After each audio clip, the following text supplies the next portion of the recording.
The Starcon Federation has reached its decision. Roger Wilco, please step forward.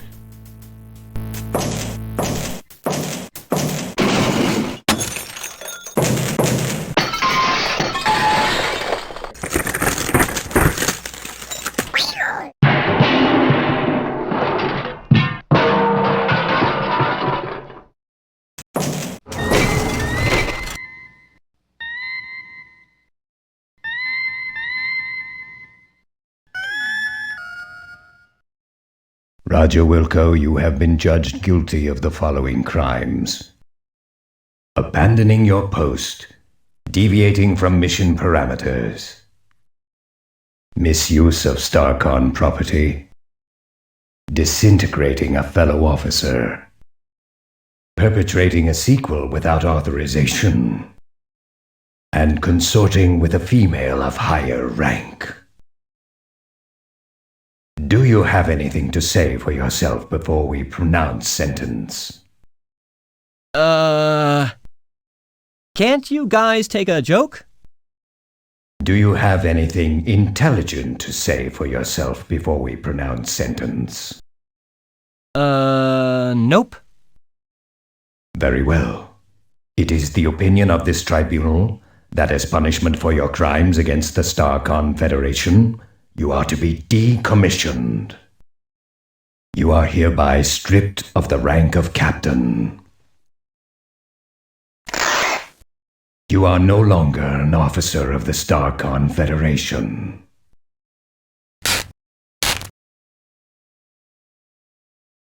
Your enrollment at Starcon Academy is hereby terminated. However,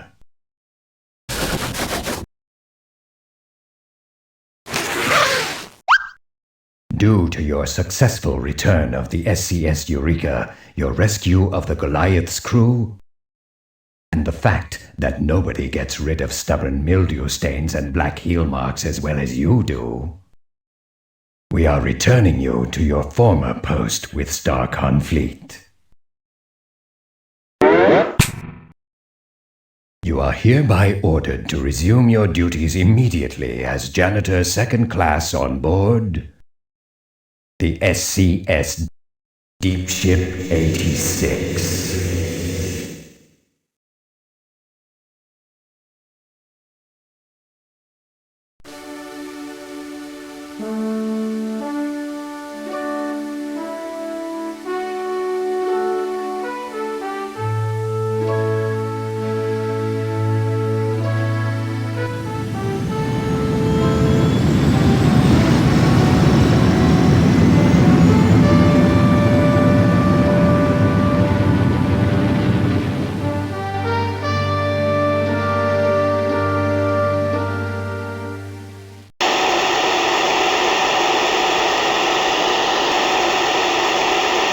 Attention all hands.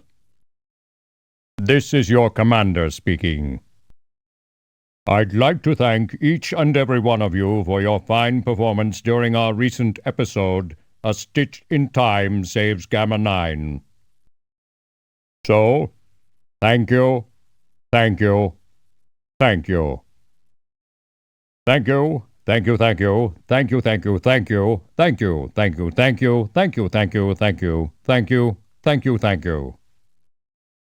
Thank you, thank you, thank you, thank you, thank you, thank you, thank you, thank you, thank you, thank you, thank you, thank you, thank you, thank you, thank you. Thank you, thank you, thank you. As a gesture of appreciation, we're putting in for shore leave on Polysorbate 60. Enjoy yourselves, and don't do anything I wouldn't do. Kielbasa out.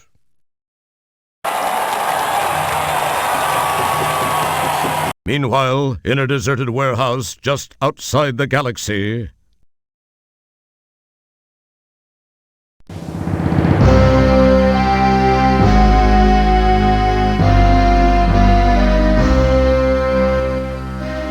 I don't care how you do it, gentlemen, so long as his body is intact. Do you understand? Yes, we got it. Yes, right, we got it. Yes. Yes, Roy. Good. Now, I believe you'll find him here, on Polysorbate 60, on shore leave.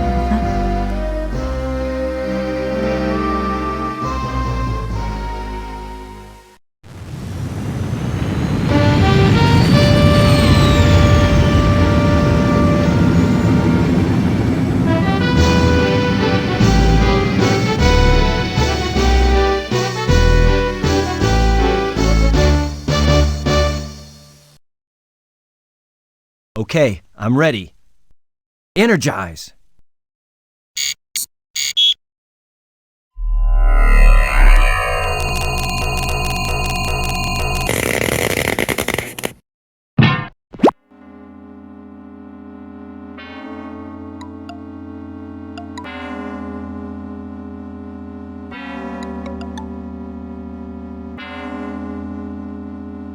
As we join our hero, Roger Wilco, he has just been transported to the surface of Polysorbate 60 to enjoy a little shore leave. Apparently, there was a minor glitch in the process. Well, at least you got here with all your important parts, your hands, your mouth, and your stomach. Oh, great! Real wonderful. Nice beam job, you metallic piece of scrap. Jeez, this is snug. Real snug. You know, it actually makes me feel kind of good. I remember when I used to wear my mom's... well, never mind. No time for nostalgia. I've got a serious extraction problem to work out first.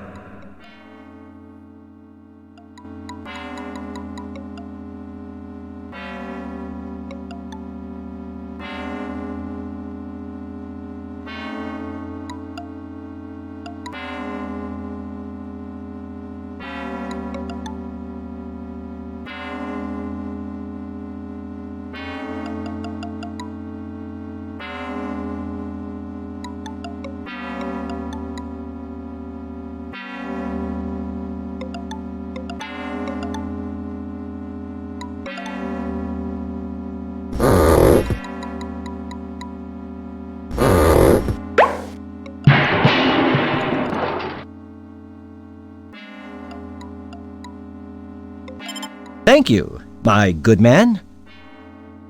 Yikes, I hope everything came out with me. That's an interesting piece of hardware. Your normally dim power of recollection actually recalls having seen a picture of one of these in the ship library. Get this, it's called a bike. People used to actually get on these and use their own muscles to achieve locomotion. What losers. Upon closer inspection, you notice some sort of ID card hanging on the frame.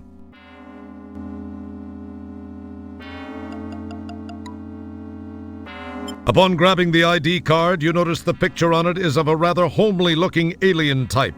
Guess everyone can't be as fortunate as you. That's your current Buckazoid.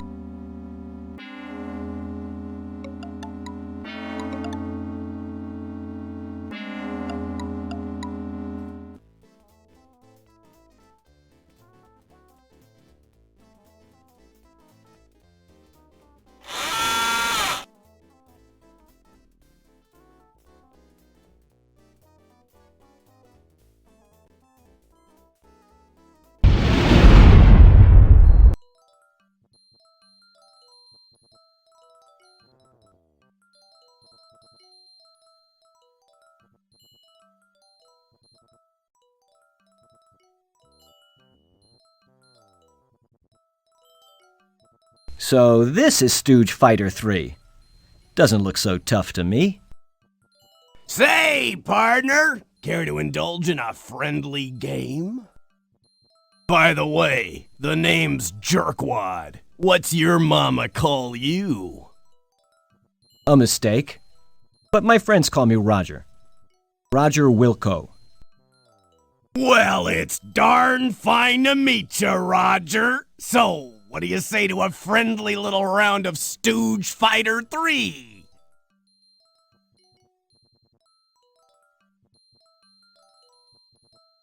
Gosh, Mr. Jerkwad, that sounds neat.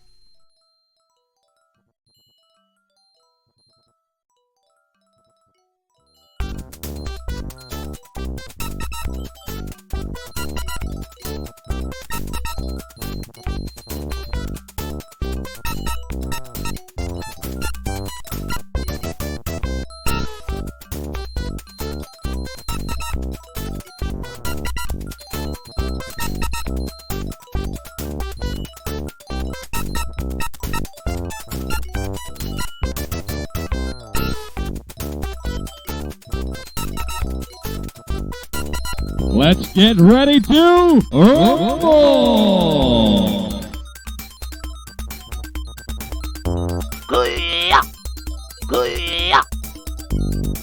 Oh, a wise guy.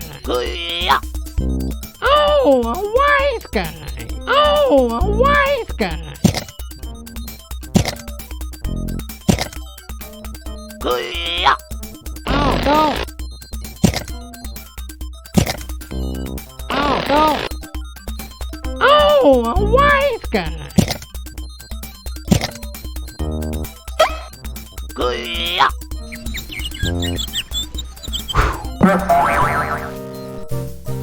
Big Mo wins.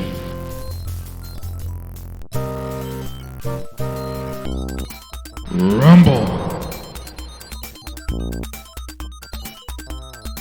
Oh, a wise guy. Oh, no.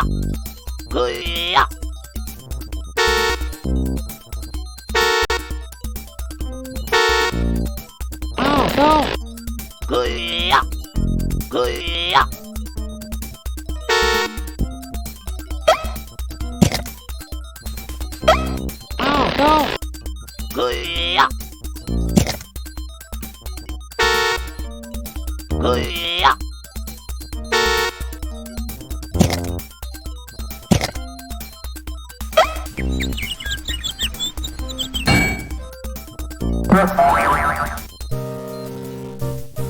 Big Mo wins the match. T. Moiter you.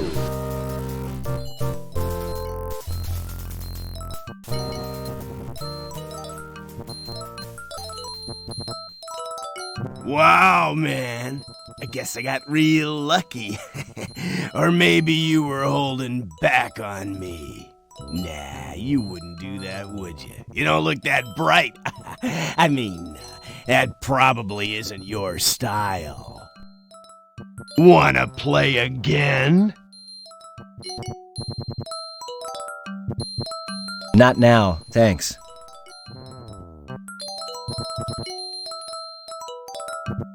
Wanna play again? Not now, thanks.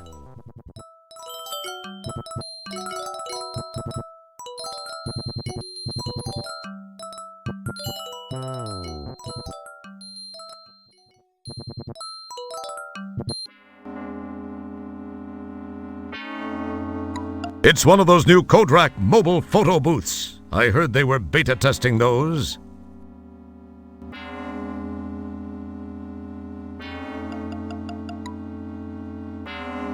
You pop a coin in the slot and climb on in. All right, I'm looking pretty good. Fire away.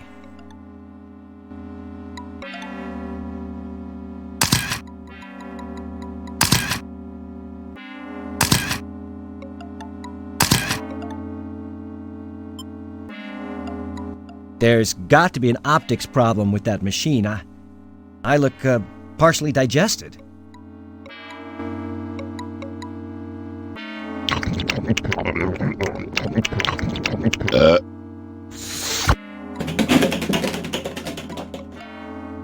Good thing you didn't opt for that second set of prints after all. Guess that guy won't be filing any complaints with the Portable Business Association.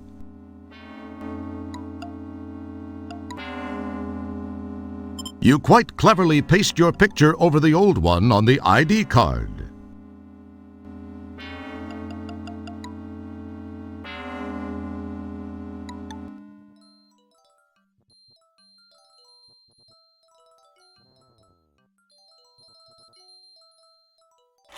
He's too far away.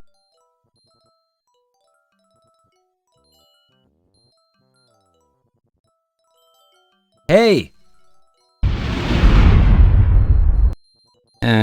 I wonder if you... Nah, what was I thinking? Hey! Buddy, maybe you can help me out. I'm trying to track down this Ender Droid. I'm an Ender Droid runner. I know it don't look so hot, but I'm in disguise, you know? In disguise? Yeah, you do look disguised. I just don't know what like. Hey, here's a tip. think seriously about a flea dip. I could really use your help getting this one. I've had a hell of a time tracking him down. You've got to help me. Tell you what, if you can find and immobilize this bionic beer opener, it's worth 50 buckazoids to you. What do you say to that? I've scoured this dung heap and haven't seen synthetic hide nor hair of him. All that's left to check is that bar. I'd go in there myself, you see, but I've had a little misunderstanding with the management. No biggie. I'm sure it'll blow over soon. Anyway, can you help me out? What do you say? 50 buckazoids. And if you don't mind me saying it, you look like you could use it. So how about it? Well, I don't know. What's this Endodroid thing look like? And why do you want it? Well, he's about your height, only maybe a few inches higher. And I'd say about your weight, give or take 60 pounds or so. But then that's just probably because of that stuff he's made of. Kind of a liquid metal thing, but that's not important. He's got a crew cut, and I think he was wearing a long dark coat. Has a strange accent. But why do you want him? Oh, he made some people mad. How?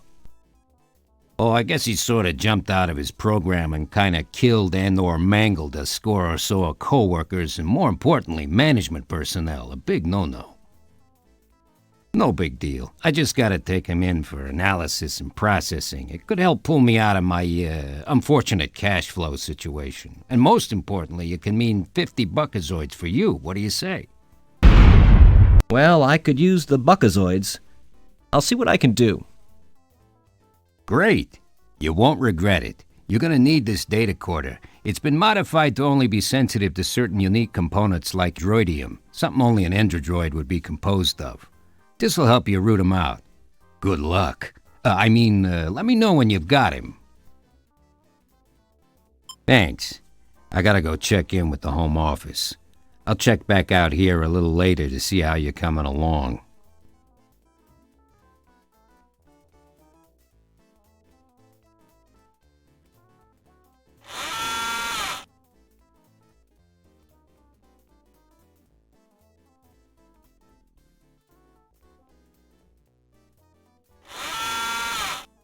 It would appear that once again, Vice is a bit more profitable than most business ventures. This place is almost too hip for the planet.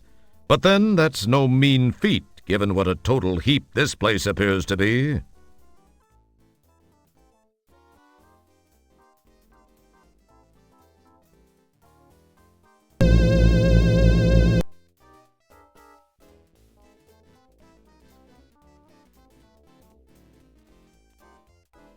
You probably wonder where that goes. That wouldn't prove. Well, that wasn't too bad for a borderline physical specimen like you. It didn't quite get the job done, though. Nah, you still haven't convinced the door to yield to your obviously superior physical presence. Wow, you really did it! Not exactly the subtlest of entry techniques, but effective. That's pretty macho for the likes of you. Who would have guessed you'd have the makings of a Starsky or a Hutch, or a Tango or a Cash?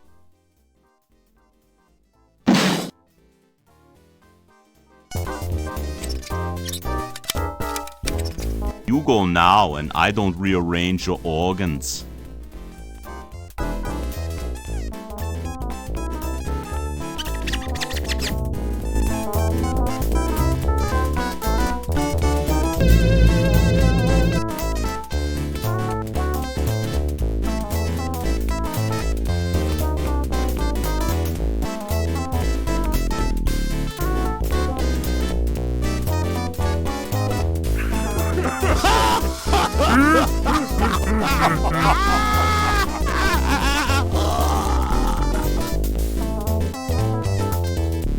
You hear them say, "Geez, our skimmer's double hovered. We gotta run."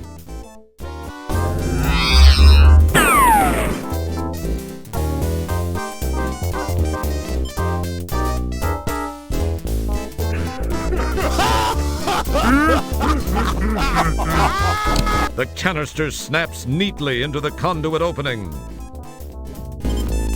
It's too humiliating. It's too.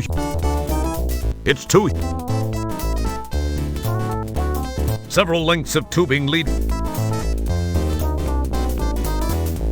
You snag the 4 hoses. Never know when you're going to meet that special lady.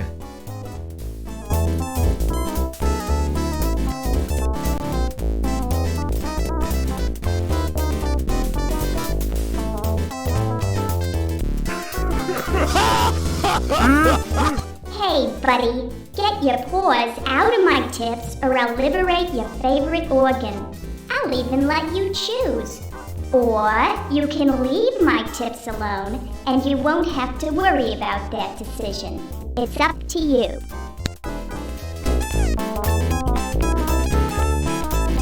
You snag a buckazoid off the Waitron.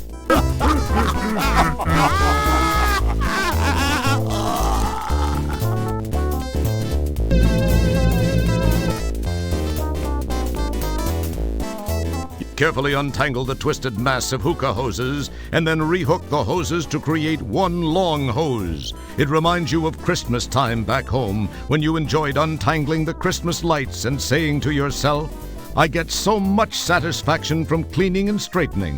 One day, I'll be the best janitor ever. Well, at least one part of that dream came true. You are a janitor. You rehook the hoses to create one long one.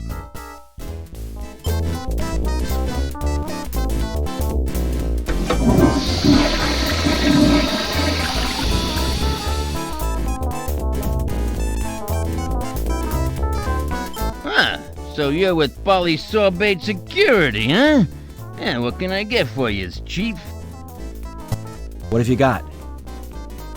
Well, aside from the obvious stuff which is glaring in your face from the back wall here, I do make some mixed drinks. I mean, if I do say so myself, I make a pretty mean William Gibson and a pretty good ass-em-off cocktail, you know what I mean, huh? Hey, I got you.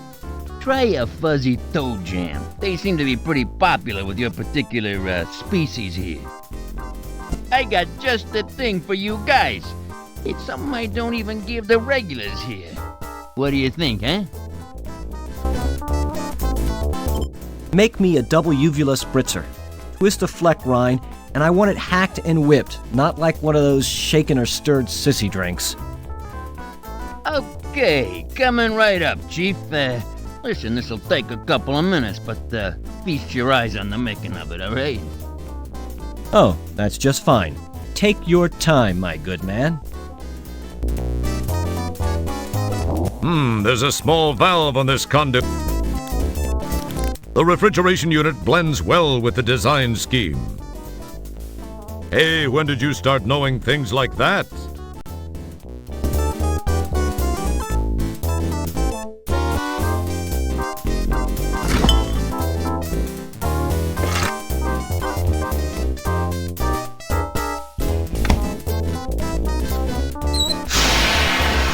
Yow! You quickly close that valve again. This one doesn't spew anything.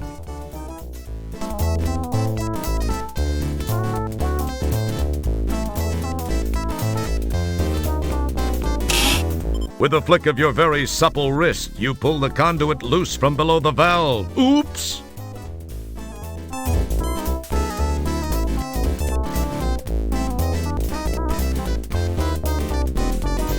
The hookah hose is now attached to the leftmost conduit.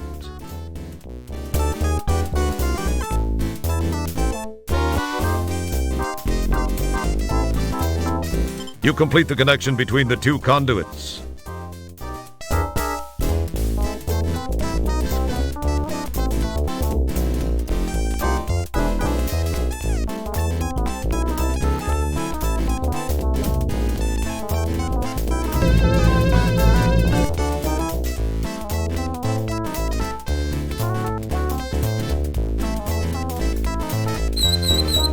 Nitro begins to flow through the tubing and into...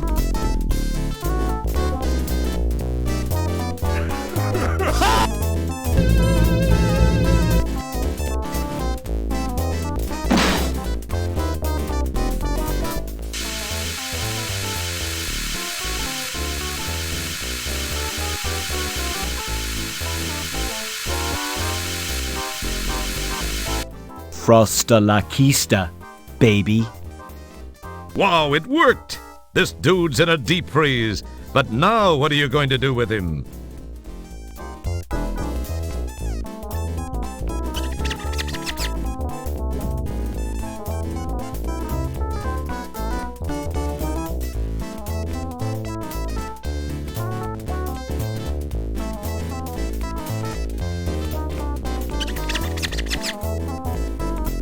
Bummer! It looks like your friend has reconstituted.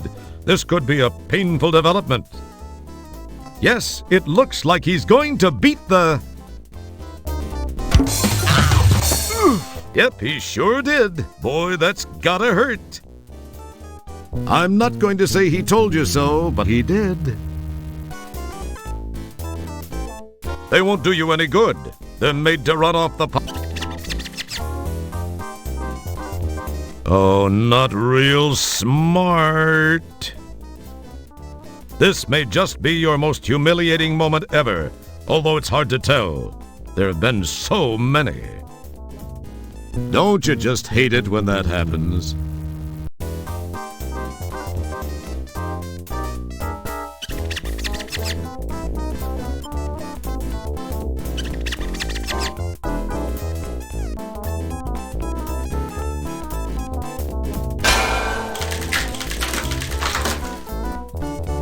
Cool! Laying a solid blow upside the head of this frigid felon has reduced him to cubes.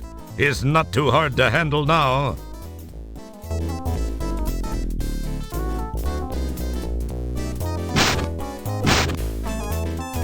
You quite cleverly whisk the cubed culprit into your dustpan. It's going to be tough to carry him this way, though.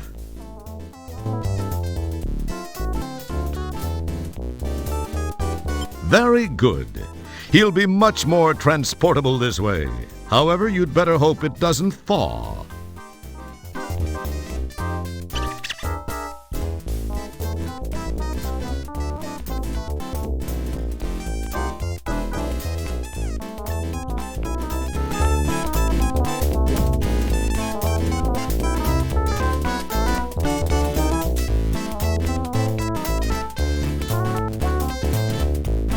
You can't open the refrigeration unit with the hoses connected and stretched tightly across its front. And mess up your great hookup. Sorry, you can only break it. You aren't checked out in reconnection. And mess up your great hook.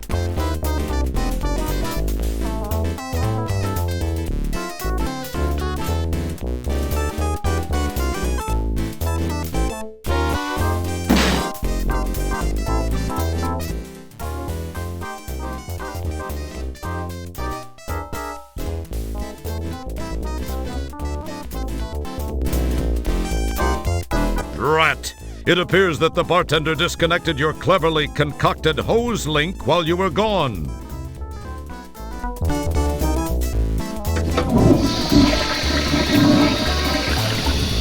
What can I do for you there, fella? What have you got? Well, aside from the obvious stuff, I got... Make me a Okay. Oh, that's just fine. Take your time, my good man. The refrigerator. Hey, when did you start knowing things like that?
Hey!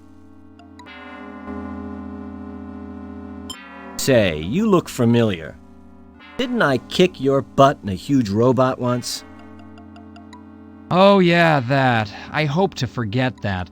It was the beginning of my undoing. I was a laughingstock around the company in the final days of Scumsoft. Oh well, if that hadn't gotten me, some of my other creative management techniques would have. In looking at the big picture, I suppose that arrangement left me with all my physical assets intact. Not a single other thing, unfortunately. I'm humiliated to admit that I have, on rare occasion, resorted to selling cheat sheets for arcade games. I've got to maintain a fairly, modest profile, I guess you could say. Time heals wounds and all that. Plus, maybe I can avoid a premature termination. Wow. That's all very interesting. And very boring, if you don't mind my saying. What I want to know is, can you sell me a cheat sheet for Stooge Fighter 3? Well, I think I may be able to facilitate that. I may have one in stock. Okay, here's what I need from you. A nice new bottle of Coldsortian brandy. If you can deliver that, I think we can call it a deal. I'll be waiting to take delivery from you so that we can put a bow on this deal. Catch you later.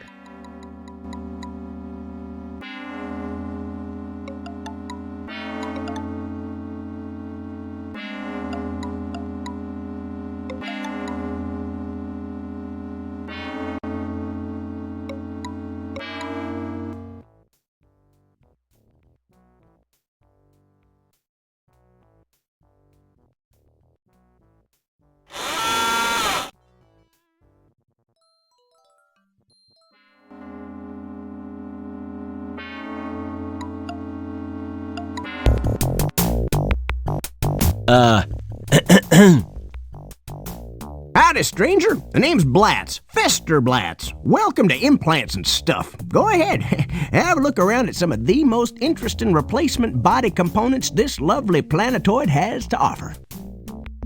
Oh, a nice fresh sales pitch.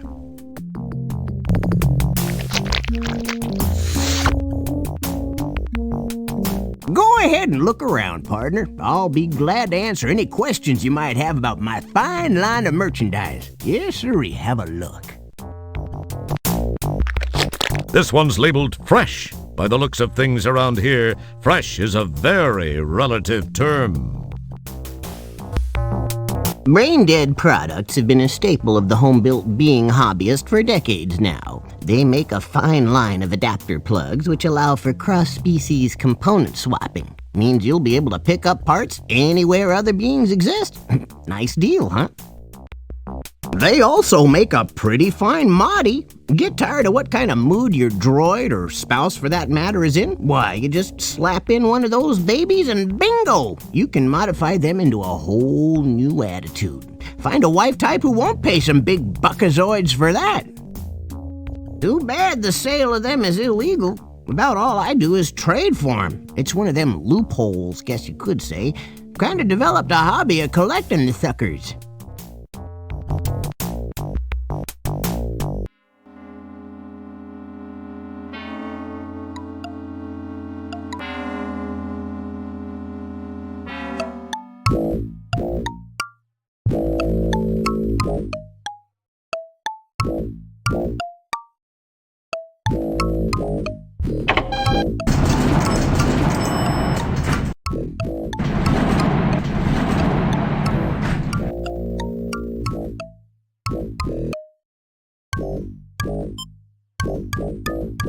He seems to be ignoring you. You give the bell a pass with your hand. The manager doesn't exactly spring to life in response, but he does stir a bit and grants you a segment of one eye. Excuse me. I'd like a room, please. Really? Really? Well, I think we got one or two for a couple of $100 buckazoids a night. In advance, you understand. I believe I have a prepaid reservation provided me by StarCon. I got no reservations from any StarCon. I got no reservations, period. I do a cash business. You want a room, cough out the buckazoids. So that's, 200. Well, okay. 200? Don't you listen, son? I said 300. That's 300 a night. And I don't include any weird pets. Them's extra. I could have sworn you said... You calling me a liar? I don't need no guff from the likes of you. This is the finest lodging on the planet, son. If you don't like the prices, you can just take your sorry, pinkish carcass out of here. Well, 300?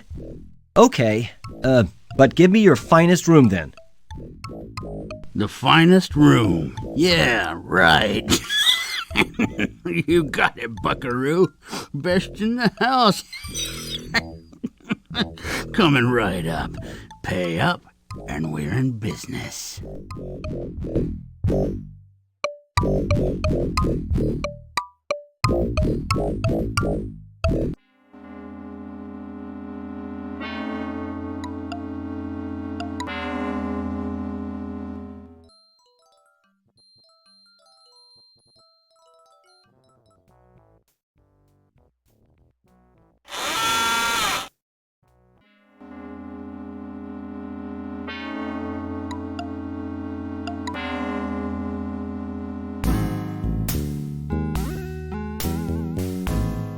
Hi there.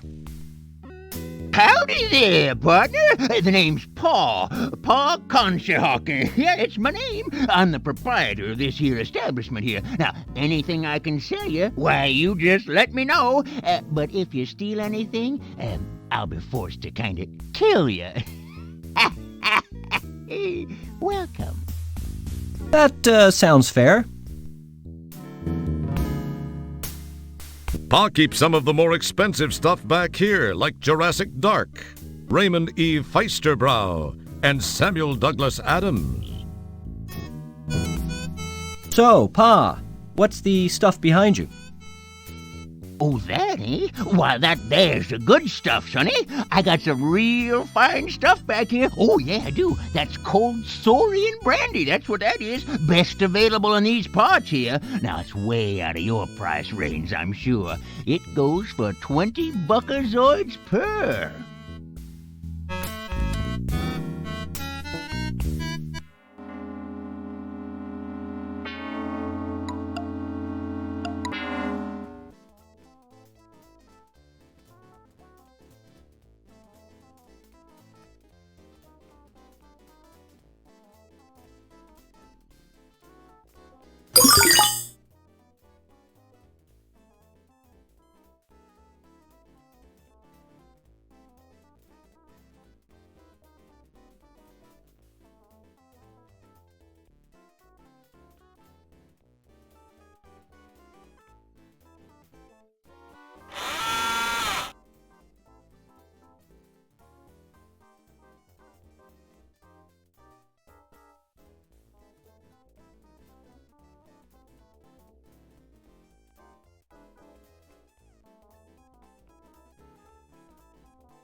Hey!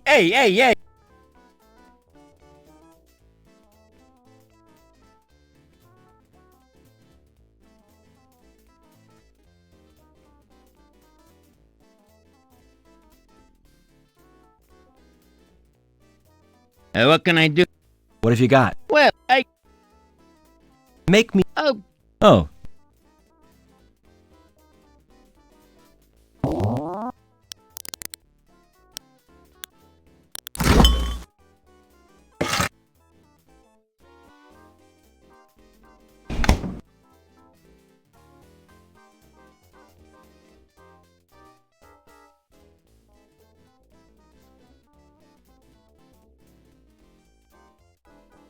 Here's your cubed compadre. Where's my 50 buckazoids? No bull. You really got him, huh? I mean, good job. Yeah, I really got him. And I could really use my 50 buckazoids. Tell you what, I'll pay you when they pay me. No, I need the money now, or I let the guy thaw right here, right now. No, just a minute. You don't want to do that. Hold on to your alimentary contents. I got it here. Here, you happy? I'll just be taking that tray. Been a special treat doing business with you.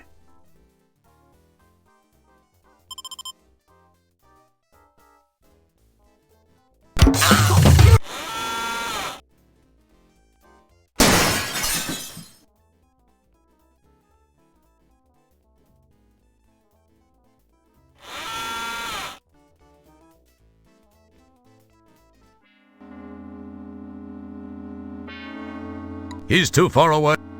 He's too far.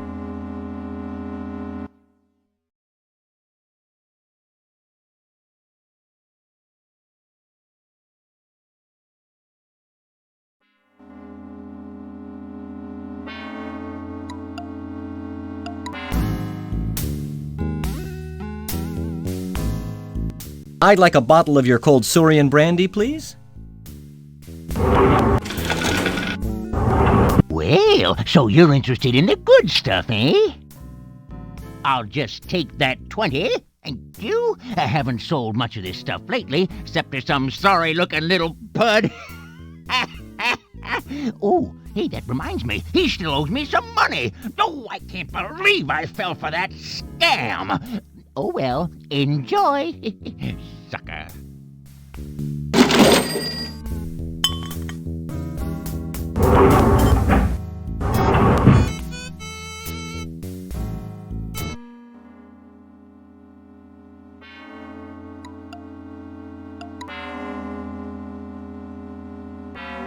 Yes! Mr. Wilco, I'm most pleased you've chosen to do business with us. You're just in time, too. I have another party on his way interested in the same item. Oh well, his loss. Well, I'll take that off your hands. Now, per our agreement, here's your cheat sheet. I'm certain you'll find the game much more interesting now. Also, you look like you could use this fish. Enjoy, Mr. Wilco. I have a real important business in another part of town. Be seeing ya.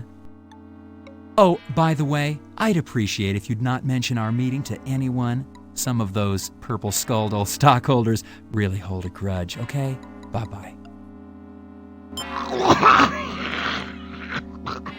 It's the Stooge Fighter 3 cheat sheet you got from Elmo.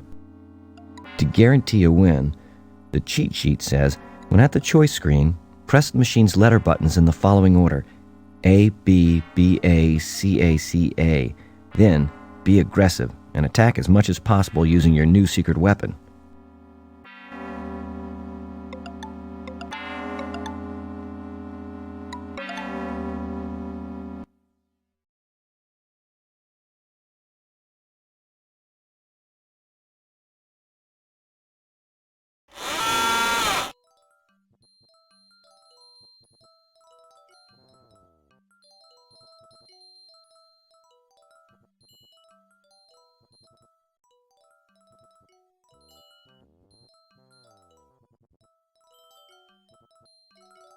Hi, Mr. Jerkwad.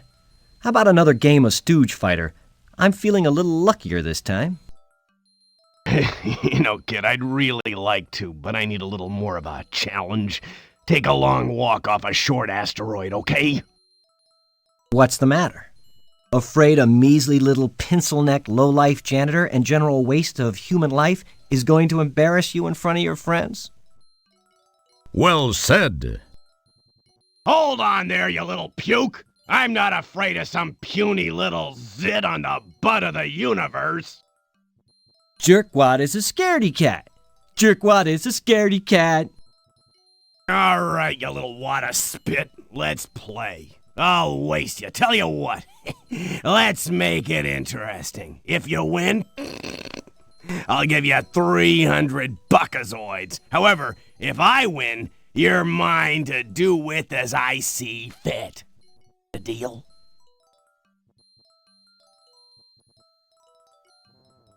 Oh, this is gonna be fun! Oh, you're a bit puny, but I'm sure I'll be able to get a few buckazoids for you over at the slave colony. I'm sorry, I don't think I heard you quite right. Did you say slave colony? Too late to back out, Borg breath. I knew that.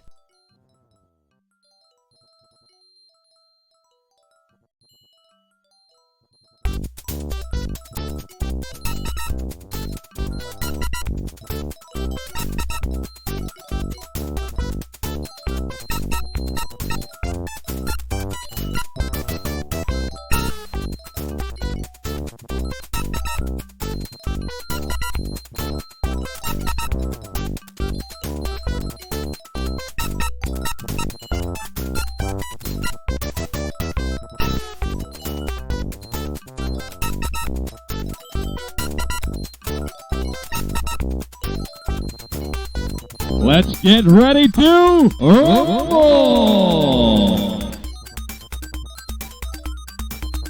See that? Hit that! Oh, go!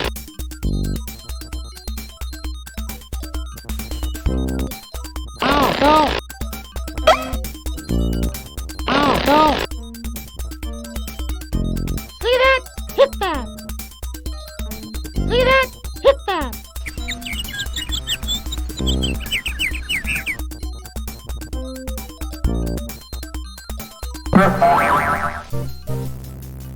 Quelly Joe wins.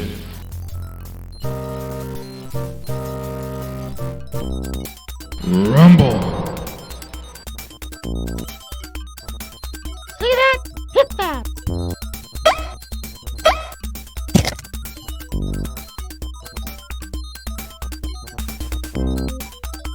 See that?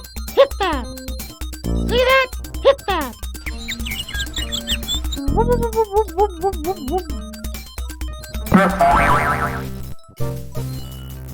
Quelly Joe wins the match. You loitered him.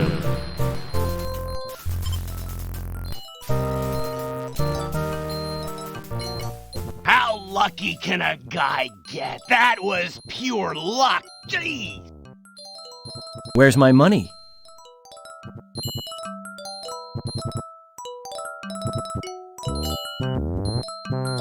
Here. Now, if I were you, I'd make myself scarce, you little lump of phlegm. Otherwise, I'm gonna lose my temper, and all that's gonna be left of you is teeth and toenails.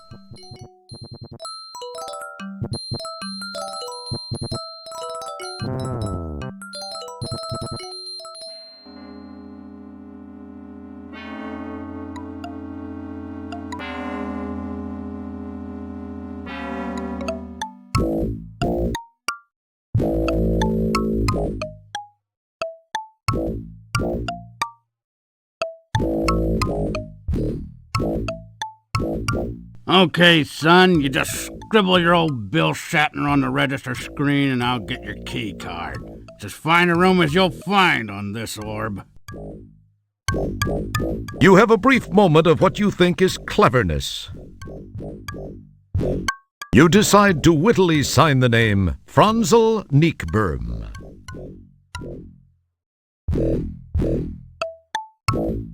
Okay, here's your key card. Don't lose it. Room 1220J. Up the elevator. Franzel Neekberm. If I had a buckazoid for every time I'd seen that name, I'd be sitting pretty. I could afford one of those fancy fur-lined donut thingies that... what was I saying? Anyway, enjoy your stay. If you need anything, don't hesitate to tell someone. Gee, thanks. Say, could you tell me where... I'm a real busy guy, son. You got any questions, why don't you just go find the Chamber of Commerce and talk to them. I'm sure they'll be glad to help you out. Be seeing ya.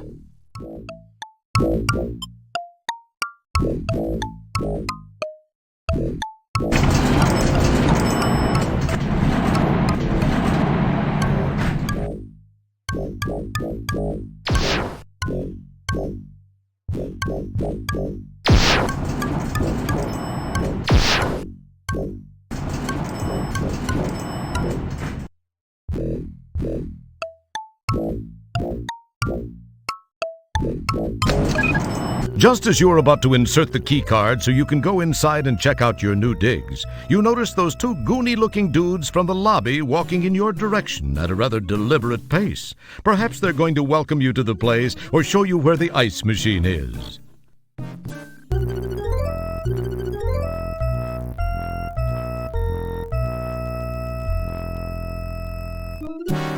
Hey there, pal. Got a second?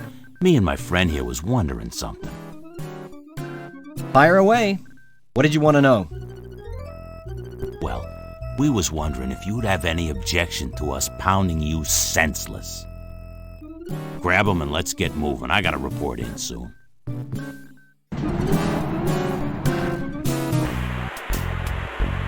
You puny little scumbag. I can't believe anyone would want you. One thing's for sure, you sure ain't gonna be seeing your home son ever again. Hey, Nigel, let's get back to it, huh? We got things to do and places to go. Now, just sit there and be still and be quiet, little man. I've got some things to finish before I finish you.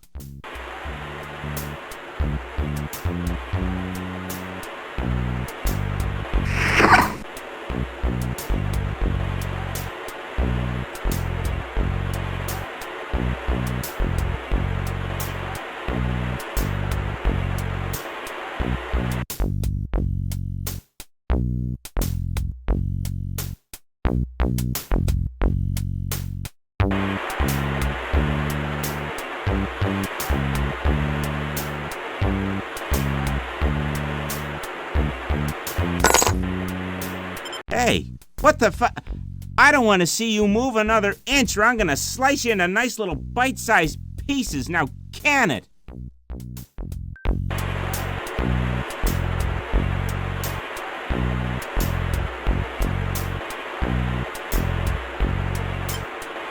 You are now a proud nail owner.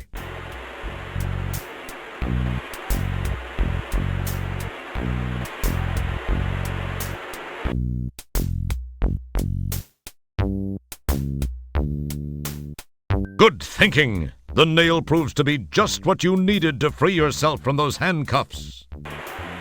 Don't get all excited, Little Red Riding Hood. You aren't out of those woods yet.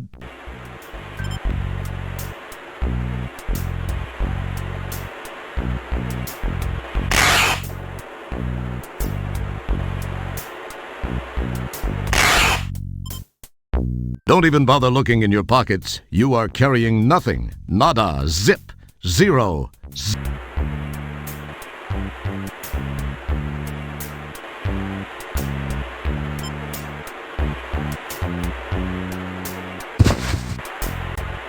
You carefully lay the rug on the floor. Even though you were never known for your interior decorating talents, you feel very satisfied with the location you have chosen.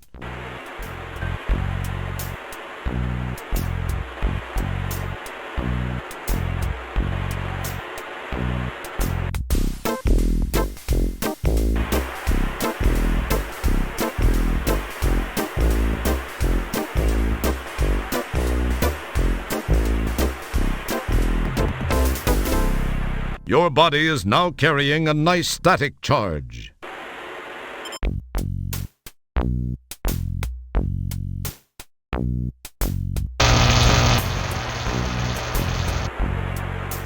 Wow, the static energy you built up discharged, frying Lard Boy's circuitry.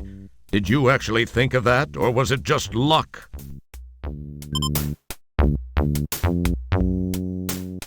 Smooth move. You've got his keyring.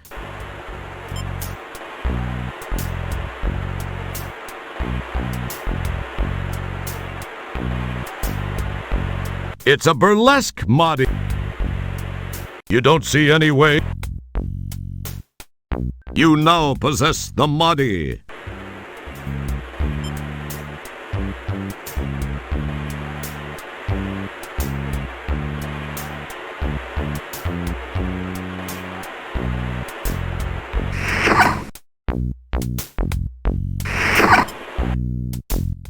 Well, well, well, the worm is out of the hole. So, you have to ask yourself, do I feel lucky? Well, do I, punk? A box of MODIs, behavioral modification Eurocircuit chips, lies under the desk. You poke and prod amongst the MODIs until you find a MODI labeled churlish. Being intrigued by the word, you glom it. Incidentally, you might want to look up the word churlish before you do anything stupid.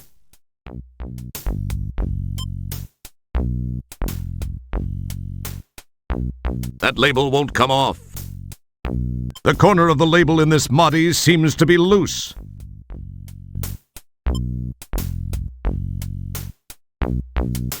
Thinking it was the churlish MODI, he pops it in place.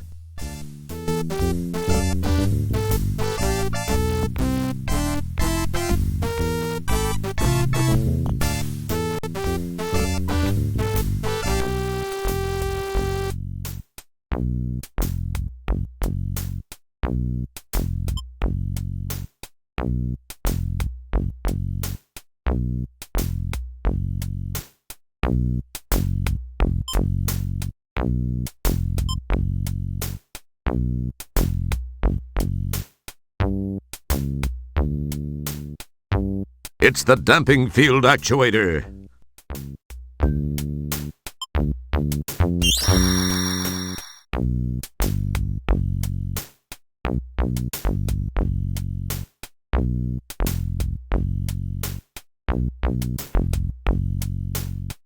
This button opens and closes the datacorder's faceplate.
Hey! Here's your fish!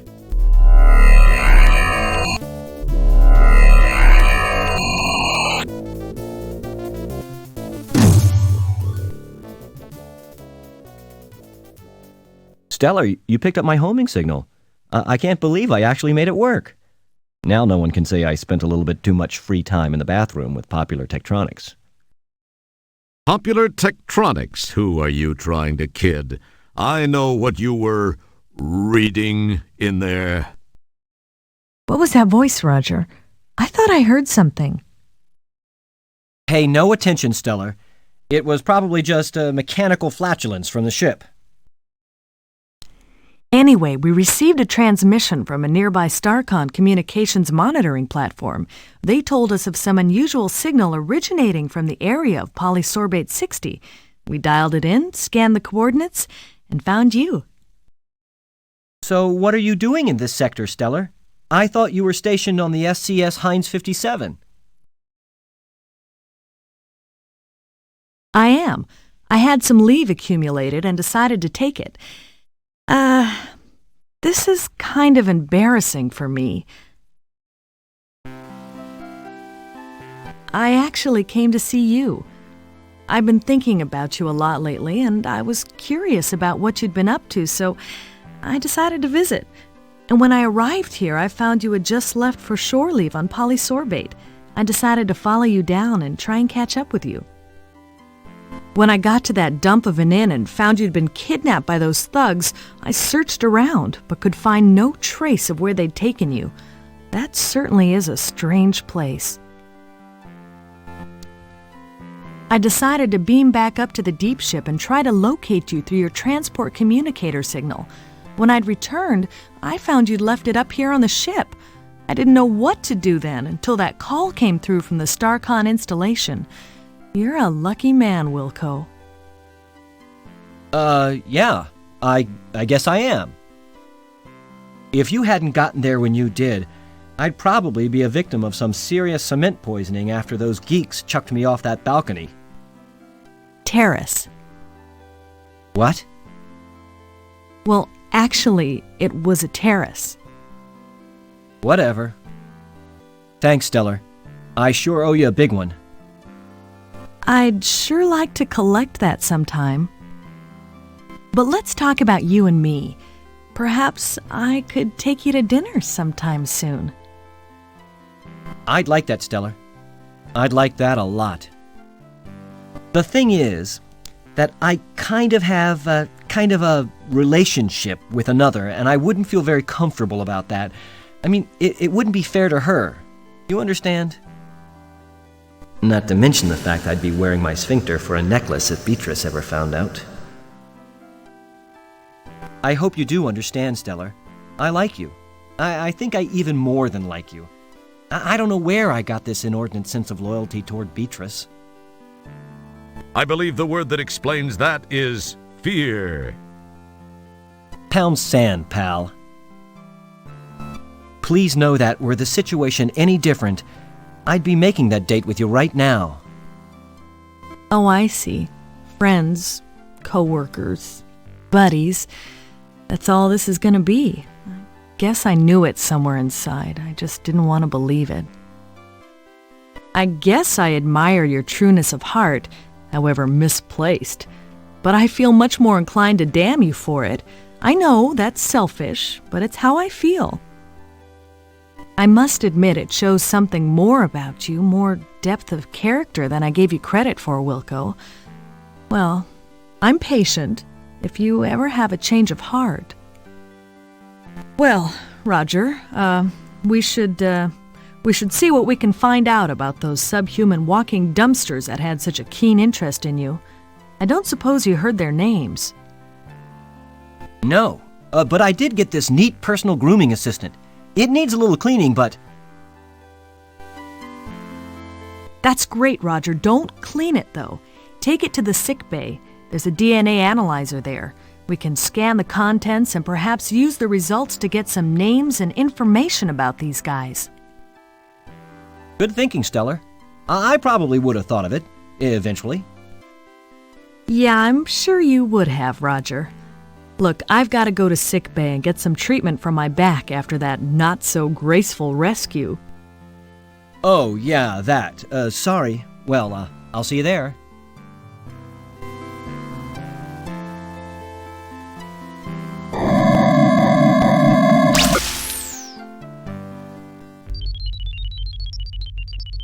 Commander, I am receiving a message from StarCon.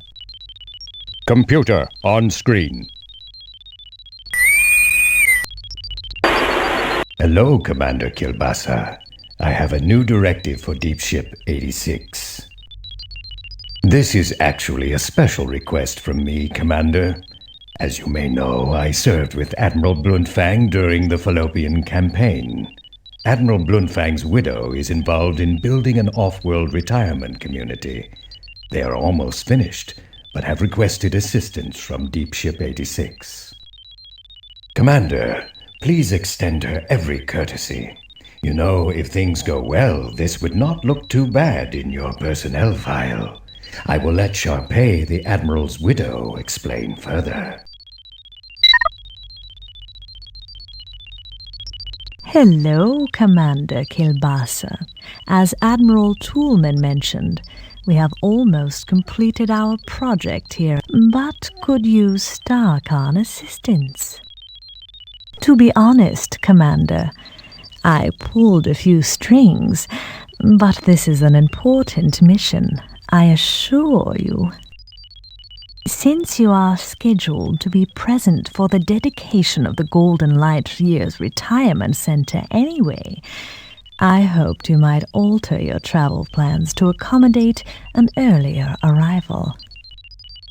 From the information provided me by my old friend, the Admiral, you would be able to warp here within a few hours. I require some assistance from your ship, as well as one of your crew members. Allow me to explain.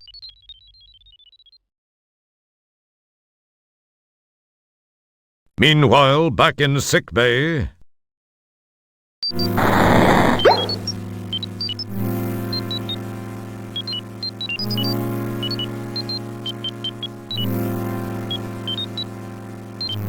I'm sorry, Mr. Wilco. The sequencer is for use by trained personnel only.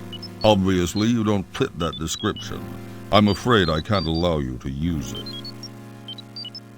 Come on, Jebba, be a pal. Who'll know? I'm sorry, Mr. Wilco. It's a StarCon regulation.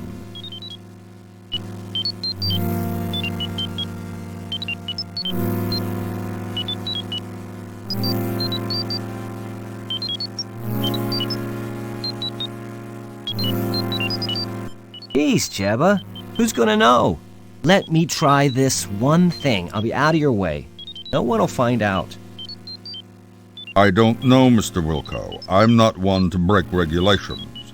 I really don't think it's a good idea. I swear, it'll only take a minute. We're out in the middle of nowhere. No one will find out. And I'll tell you what, anytime you want it, one free plunge job, day or night. What do you say? Well, I don't know. It'll only take a minute or two, really. Come on, Jebba, be a pal. Well, okay, but just this once. If anyone finds out I'm sunk, then I'll come looking for you to take it out on. Keep that in mind. No problem. I'll be done in a flash. I really don't know why I'm doing this.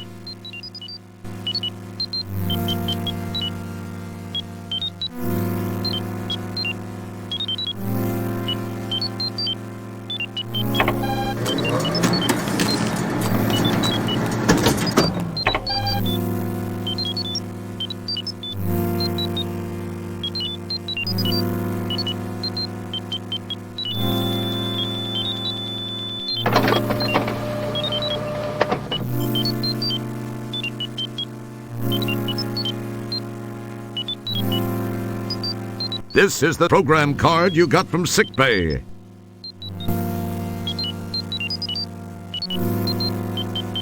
Neat. I've always wanted to try one of these on the compost.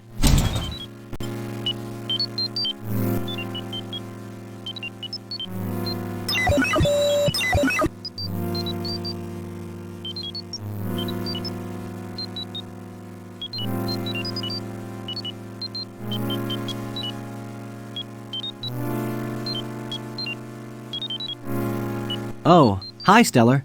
I hope your back's feeling better. They just finished treating me, and it is starting to feel better.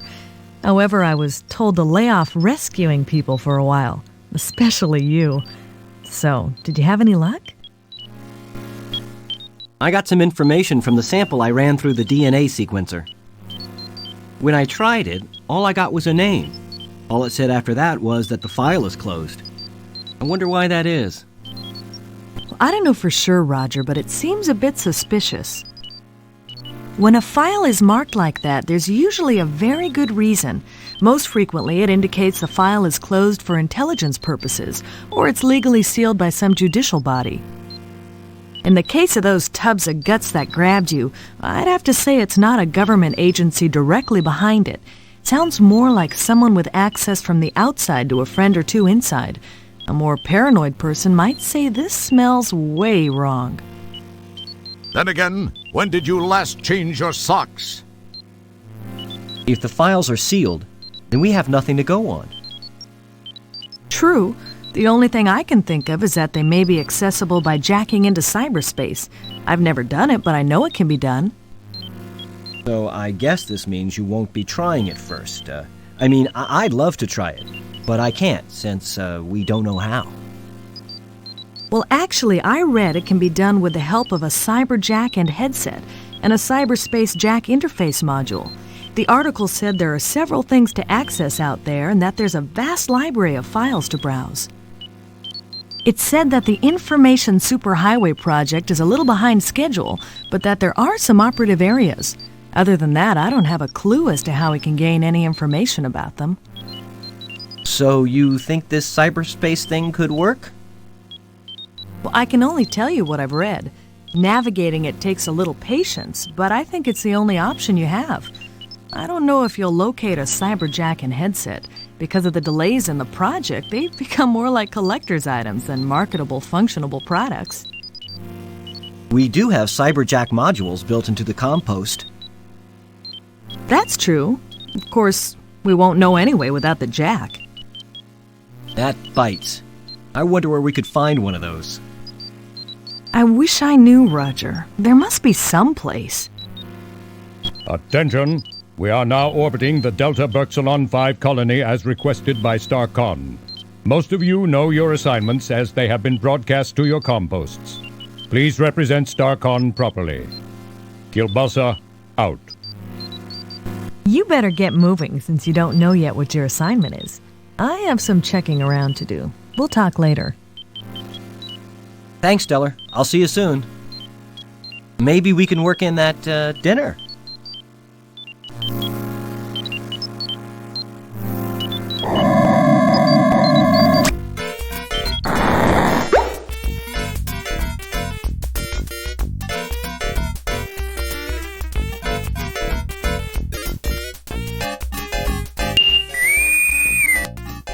Wow, a message for me. I must be getting popular. I wonder what it is. Wilco, Commander Kilbasa here. I have a special assignment for you. A crew person of special skills is required on Delta Berxalon 5.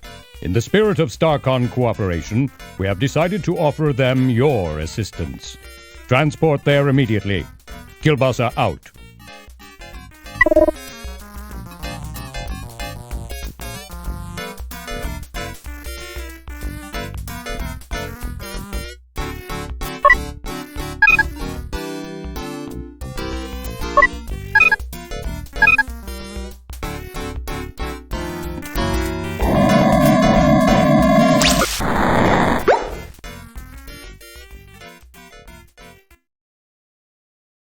Okay, I'm ready. Energize!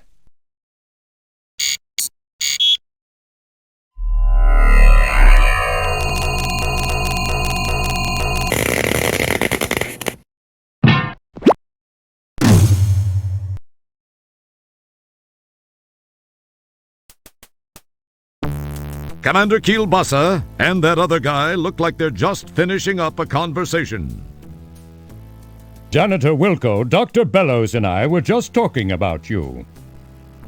Please report to Sharpay's quarters, Janitor Wilco. She is in need of someone with your special skill set. Be quick about it. Yes, sir.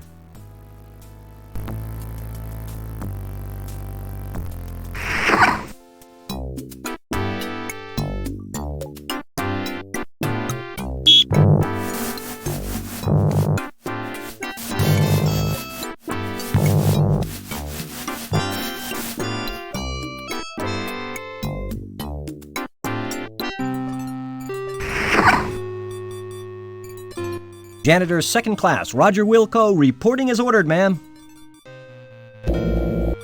Wilco, you say? Yes, ma'am. Well, Mr. Wilco, I expected you here some time ago. I've been kept waiting for minutes now. I'm very sorry, Matt. Save the pathetic whimperings for your StarCon superiors, which I would expect includes everyone and everything on the food chain over there. Ma'am, I came as... Young man, I lack the time, and most importantly, the patience to indulge you as you whine your way from one excuse to the next. May we please just begin? Sorry, but I wasn't briefed on what tasks would be required of me. You are a janitor, Mr. Wilco. What do you think I want from you, a heart transplant? What has become of Starcon? When my fifth husband, Admiral Bluntfang, served, the crop of up-and-coming cadets seemed to have such promise. I recall this one rather striking cadet who...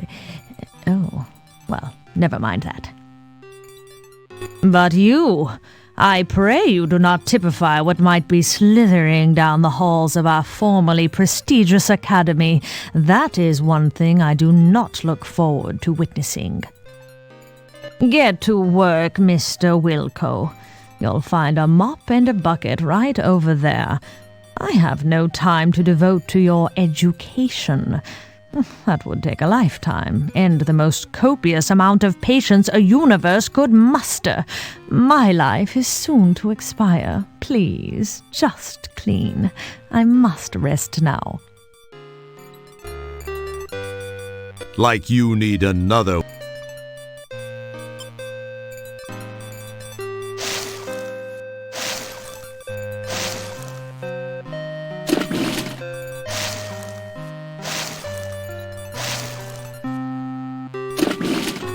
Mr. Wilco, please rattle the handle on that commode.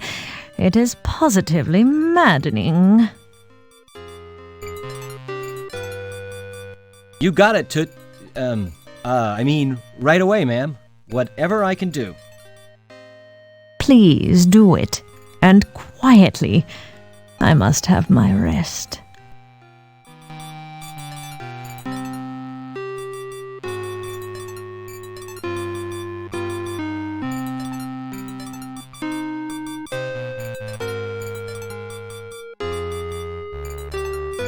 It feels like you summoned. Don't touch that. We don't know where you.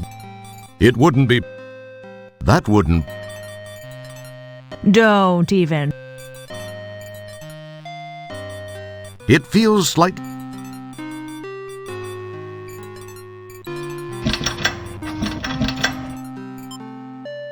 Mr. Wilco, it is time for me to take my meds.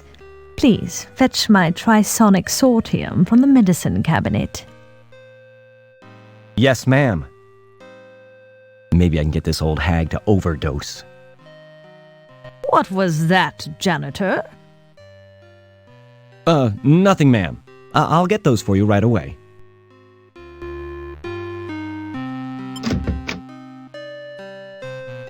I can't find her medicine. I don't think she knows what she's talking about.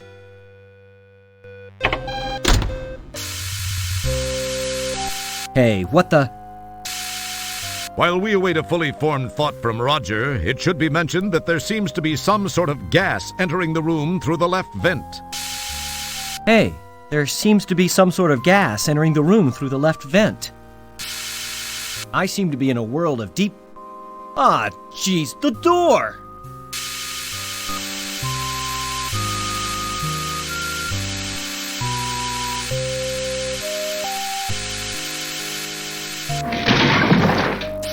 You give the piston a yank, and sure enough, it comes loose in your hands. Perhaps it was your raw strength. More than likely, it was defective.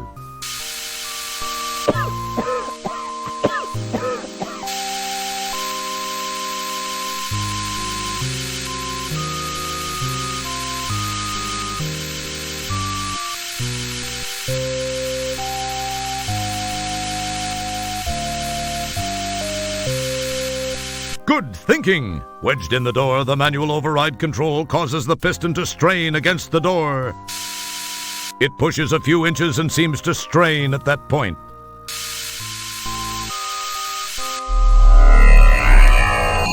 Wilco! Oh, hi, Stellar. What are you doing here? There's no time to talk, Roger. We've got to get out of here now. 1, 2... 3.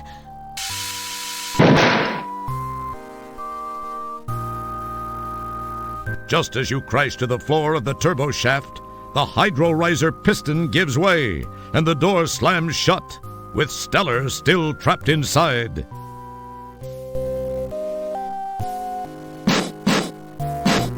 You claw and pull at the seams of the bulkhead door, but to no avail. Just then, you hear and feel an explosion which seems to have come from behind the door.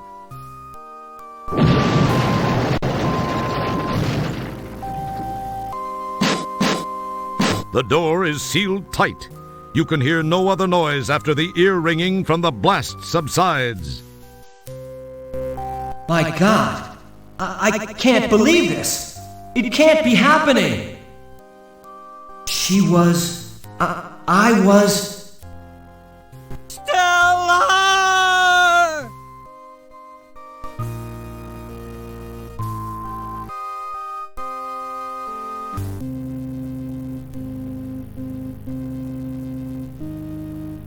It's hard to believe that this is the Hollow Suite. The setting is much like the graphics you've scanned in the library from those planets more interesting in their climatic diversity. From the scenic jutting peaks, soft hills, and lake in the conjured distance to the lush, pixelized growth of trees, flowers, and grass in the foreground, the holodeck has that sublime park-like perfection. Unfortunately, its serene beauty is sadly negated by the headstones and the solemn event about to occur, the laying to rest of your rescuer and true friend, Stellar Santiago. You are feeling as you have never felt before, perhaps helped along by the relatively short stints aboard the various ships, as well as all too brief friendships. You've been spared the emotional devastation of true loss by lack of attachment. This, however, is a different feeling. Far different from anything you've ever experienced. You can't help but wonder how you'd act towards Stellar given a second chance, but you know that can never happen. She gave her life for you, and you will never be able to thank her. Enough smarm already. Let's funeral! Ladies and/or gentlemen, we assemble here today to honor the memory of a former crewmate, Lieutenant First Class Stellar Santiago. Her unfortunate death takes place in the shadow of a new community, the dawning of a new life for the aged of our galaxy. Although death is never easy to accept, we must remember that the tragic accident which took her from our midst occurred while she was on duty.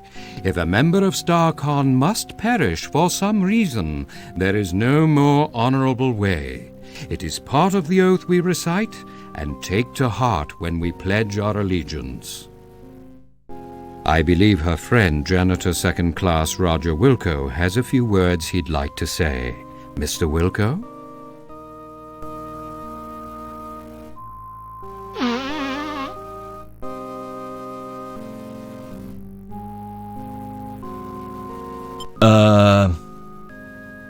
I only knew Stellar for a short time. I wish I, could have gotten to know her much better. To have had a deeper understanding of this, person I was proud to have called friend. Of my friend, I can only say this. Of all the souls I have encountered in my cleaning, hers were the most scuff-resistant.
Wow, a message for me.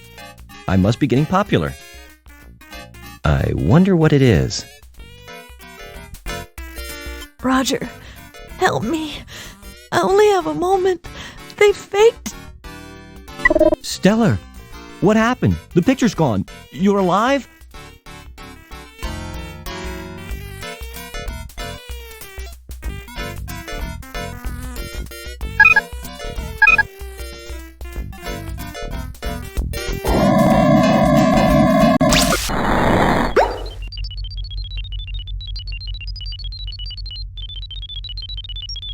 Commander Kilbasa, you're going to think I'm crazy, but I've just received a distress message on my compost. And it was from Stellar. Wilco, have you been whiffing cleaning fluid again? I'm absolutely as sane as I've ever been. She's being held on Delta Berxilon by Sharpay. Wilco, do you realize how irrational that sounds? We buried Stellar. You were there. Maybe you need a rest. Take a couple of hours off. Sir! Wilco, we have our orders from StarCon and we'll be carrying them out. Drop it, Janitor. Leave the bridge now, Wilco. I've made my decision.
Welcome to Hollow Suite Program 5551212, the Volga Nerve Pinch. Despite our reputation for being pacifist, we Volgars have developed an extremely practical martial arts technique used mainly for defensive purposes.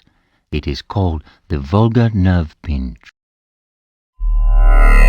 This is a tactile oral maneuver in which the applier pinches the bundle of nerve fibers at the base of the neck while whispering into the victim's ear dialogue from either Tango and Cash or Hudson Hawk. This particular combination of nerve stimuli and loss of cerebral control due to the torturous mantra of movie dialogue results in a searing flash of pain and then unconsciousness. In effect, it is similar to a temporary orally induced robotomy. Victims are soon rendered unconscious for several hours. When they awaken, they will remember nothing of how they came to be unconscious, if they are extremely lucky. I shall demonstrate on my most eager volunteer. You will please to pay attention. Address the subject in this manner. Please to notice the location of my hand as I begin the narcotic chant of cinematic morphine. He mutters something thankfully unintelligible into the ear of the volunteer. Oh, thank you, sir. Maybe you can fix me up with your sister. I have told her what we're gonna have margaritas together. Oh, the two of us get we have fun. Oh, get a hubba hubba going in the wee. And I just like that. So, as you can see, it is very effective. If you can apply a proper grip to the neck, it will disable 9 out of 10 neck-bearing species. This completes our program. Thank you very much.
Hello, Roger. Please join me in consuming something. Thanks, Sydney. You seem uptight. Say what? Upright? What are you talking about, Sydney? Uptight was the word. Perhaps that is too archaic a reference for you. It would have been more effective to say that you seem concerned. Oh, yeah. I do have a thing or two, well, at least something on my mind. I am sorry to hear this. I hope your concerns are soon alleviated. Thanks, Sid. I do have to come up with some solutions. Sydney, I have a favor I'd like to ask of you. Flame away, Roger. You know I'd give you my right appendage if you needed it. Funny you should say that, Sydney. I kind of have this situation where that very item could come in handy. Really? Well, I was merely saying that metaphorically. You really are a great friend, Sydney. That'll come in real handy. I can't thank you enough, Sydney. Well, if you really are seriously in need of it, I suppose I could lend it to you. You will get it right back to me, won't you, Roger? Oh, yeah. You bet your nut flanges, Sydney.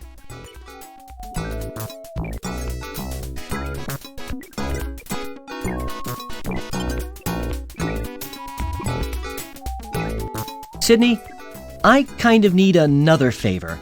I need one of your eyes. Pardon me, Roger. For a second, I thought you said you also wanted one of my eyes. I must have my auditory circuits diagnosed. Well, actually, Sydney, I could use one of your eyes. Are you certain, Roger? Well, I guess if you really need it. Oh, I do. I really do, Sydney. You're a mechanized lifesaver. You will return them soon, right, Roger? Oh, of course, Sydney. Real soon. Listen, I've got a couple of things I've got to attend to. I'll see you soon. Thanks, Sydney. As long as you say it will be soon, Roger. Oh, yeah. See you soon, Sydney.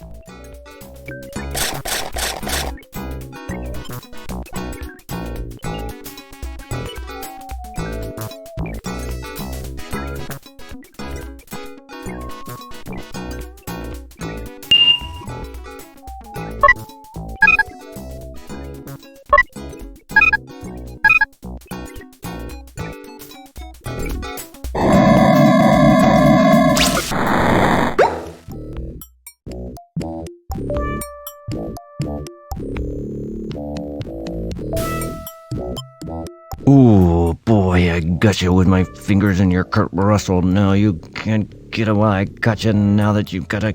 Hard to believe this is a real job. Oh, my God.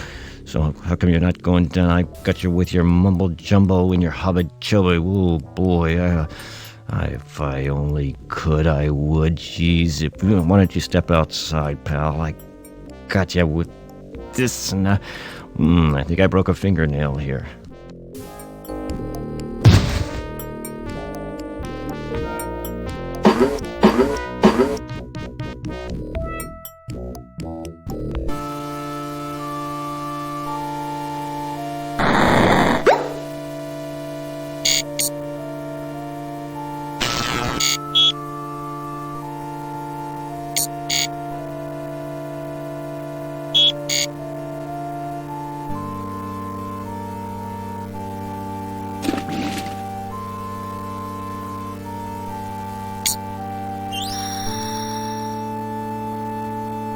Enjoy. I'll be back to pick up the cart. With the force field on, I trust you won't be going anywhere. I have some matters to attend to now.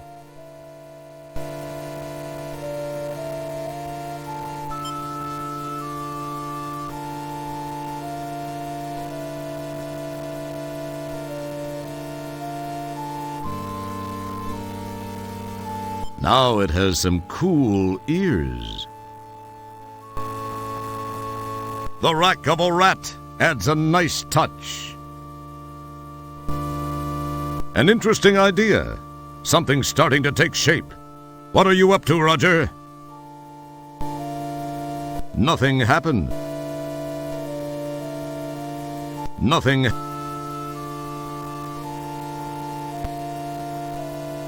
A touchment of that adds something more to your work in progress.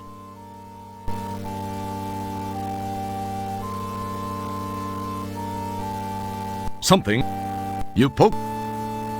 How creative. That's a nice touch.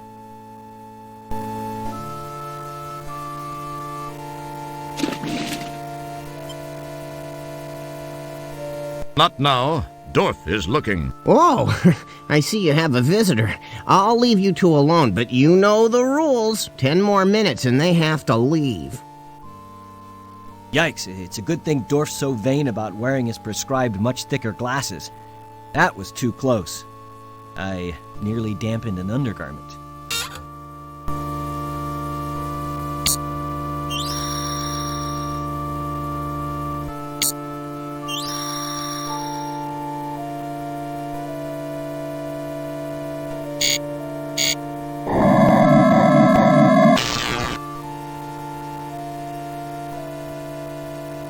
You marvel at how much more handsome this prisoner looks compared to the last one.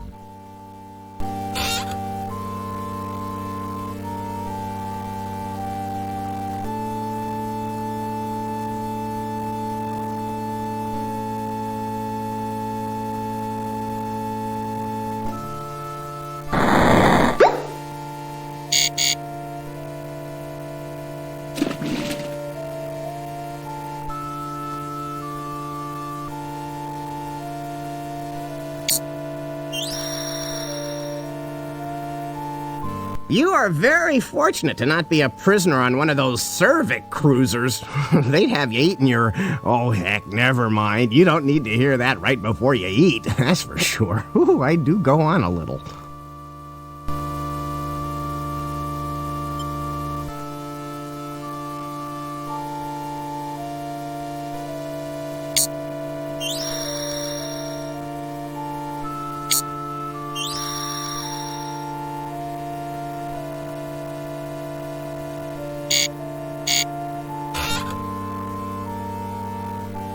Nice work. Sometimes you actually surprise me.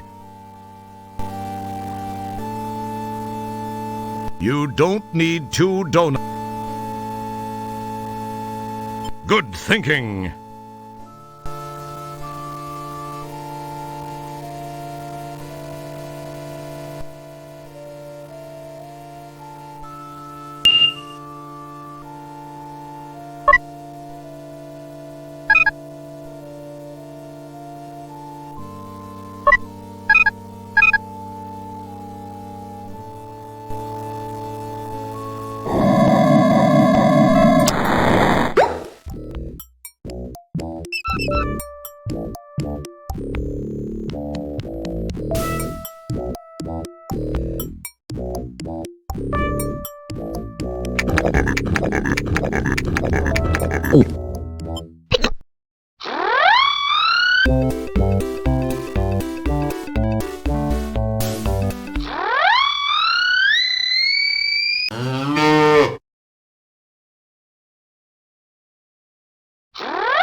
got you with my fingers in your Kurt Russell. No, you can't get away. I got you now that you've got a hard to believe this is a real job.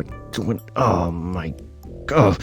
So how come you're not going down? I got you with your mumble jumbo and your hubba chubba. Oh boy.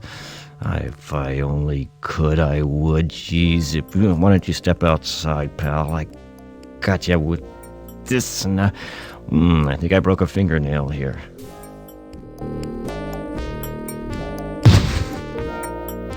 Smooth move. You've got his keyring.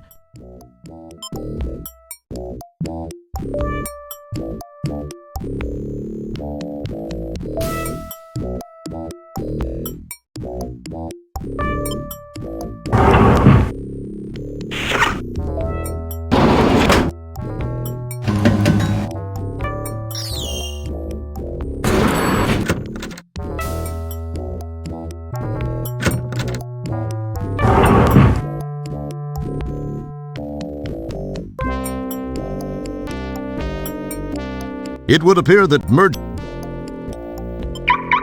the shuttle's alarm is now deactivated.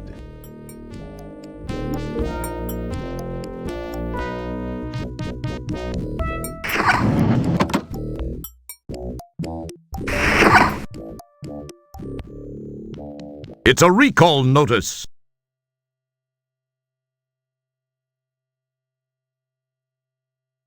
It feels slightly gritty.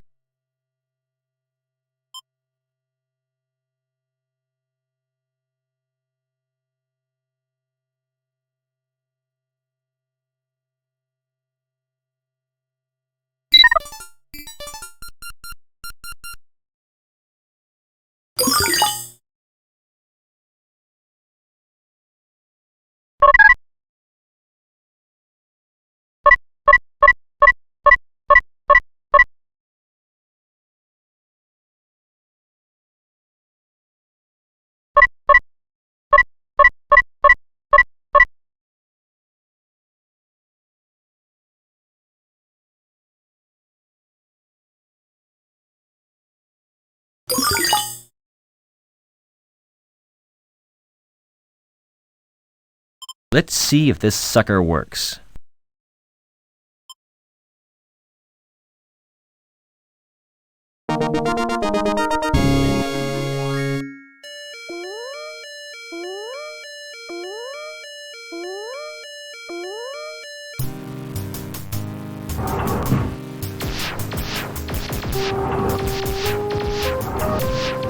Hey! Here's your fish!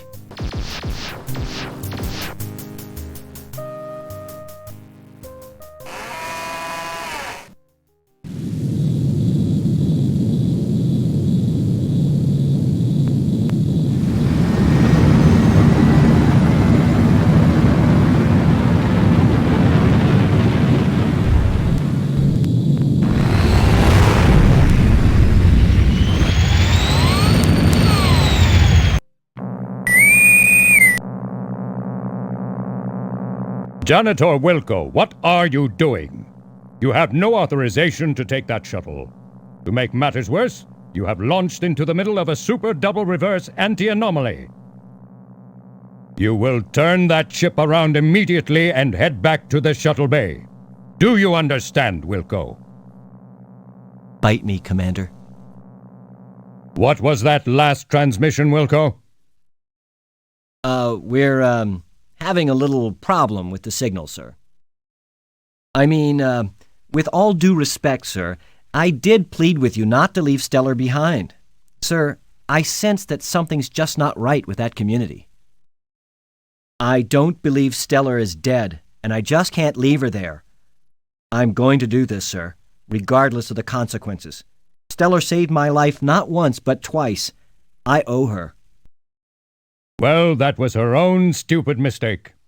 I demand that you return at once, Wilco. If you do so and surrender now, your record will be taken into consideration during your disciplinary hearing. Oh, that'll help you loads. I'm sorry, sir, but I just can't. I have to do this. Wilco, you fool!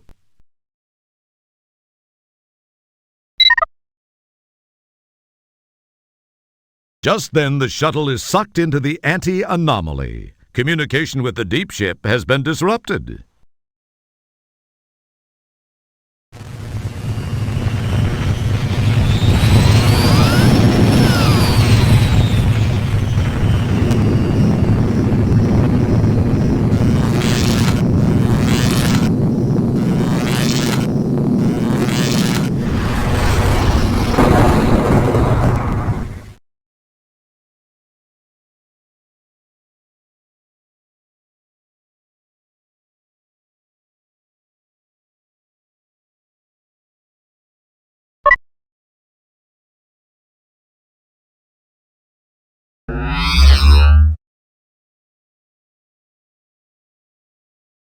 Sir, I am unable to access the navigational computer. I am guessing that it may have overloaded just as the divalium crystal somehow went offline. Once repairs have been made and the shuttle engines have been refired, I believe I can follow the deep ship's ion trail back to Delta Berxilon 5. That would be quite cool, Manuel. You sure about that? Once the divalium crystal has been repaired, our electrical system reestablished, and the engines fired, I am 97.2% certain. Why only 97.2%? I judged 97.2% to sound more hip to our audience than would 100. You would have to mention it. Sorry. Don't apologize to me. It's the players you ruined it for.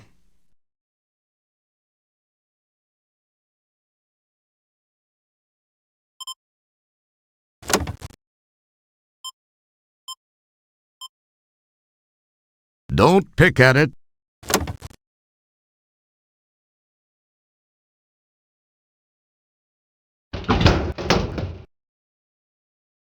Wow, the crystal seems to have broken. I swear it wasn't me. Now we're in deep. Hey, I've gotten us this far, haven't I? Yes, and what a wonderful place it is. How did I get hooked up in this deal? My agent's going to be hearing from me big time.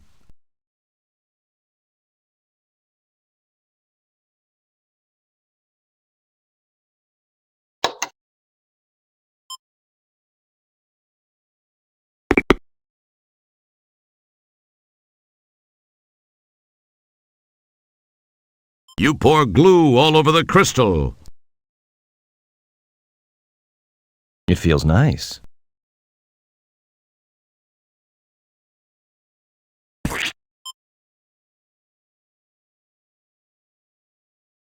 You hold the glue-coated segment to the broken divalium crystal for 10 seconds to set the glue.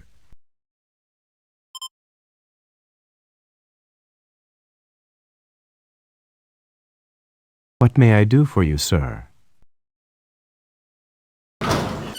You pull the handle and hear something release on the outside of the shuttle.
Hello, sweetheart. You look like you could use a little assistance.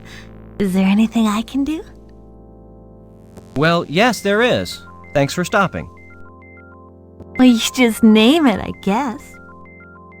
It seems I've stalled my engines. Could you give me a jump? I have cables. I'd jump you in a heartbeat, dollface. I guess you must have got caught up in that anti-anomaly. It can be a real pain in the... Well, anyway, let's get it done.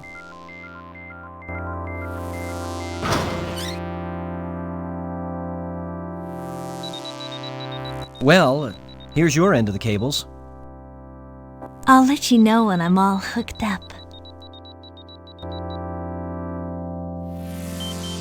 Contact!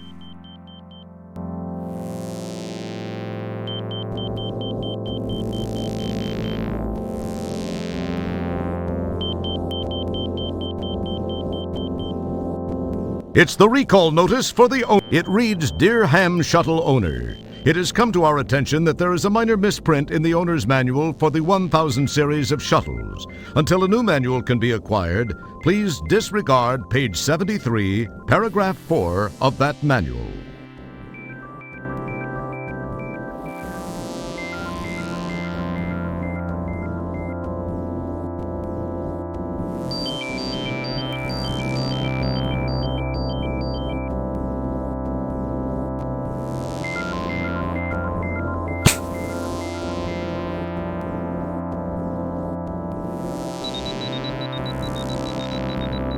Okay, Manual. We're all hooked up. Give it a try.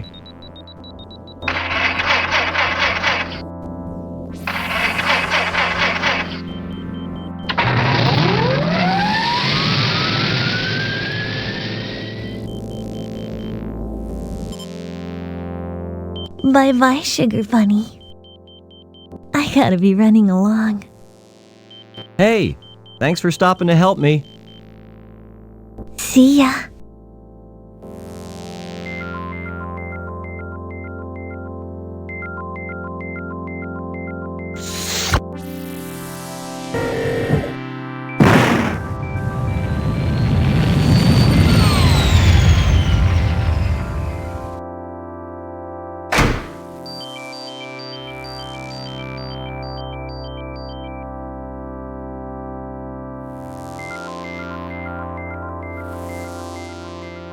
You neatly replace the EVA suit in its proper place.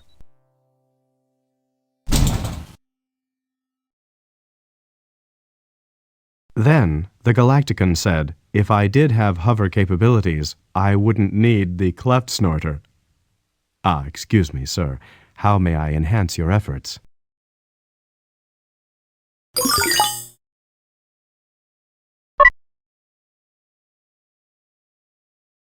Sir, there seems to be a problem with one of the engine intakes.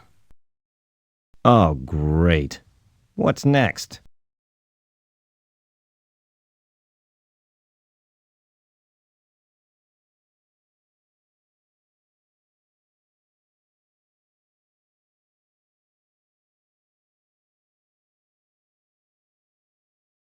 That's delightful.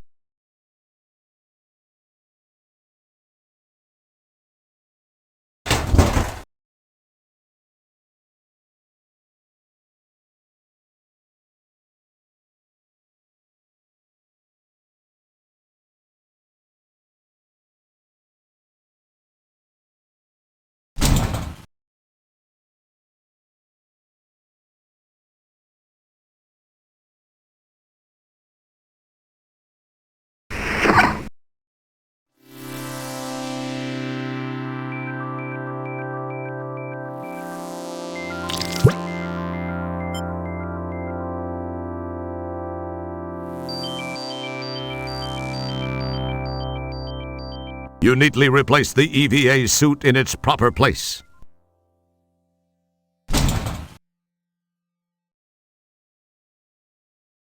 Good work, sir. I believe I can now follow the ion trail of Deep Ship 86 back to Delta Berxalon 5.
Wow, a mad scientist working on a planet called Delta Berxalon.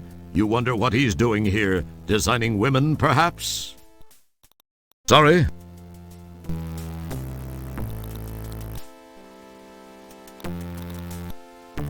Hello, Doctor. Janitor Wilco? What in blazes are you doing here? Well, Doc, I got a distress call. So why are you here? Because I know it originated here. In fact, it was from Stellar Santiago. You're out of your mind, Wilco. Now go away and leave me alone. I've got important work to do. Goodbye. I know something's up here, Doc, and I'm gonna get to the bottom of it. You'll be sorry, pal. Yes, whatever you say, Wilco. Just get out of my face.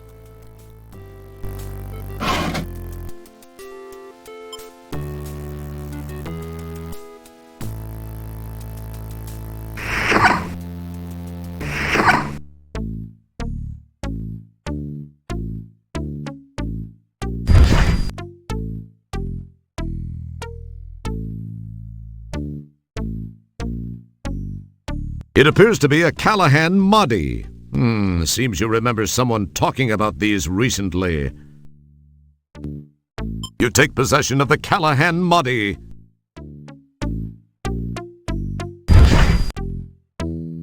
The door is...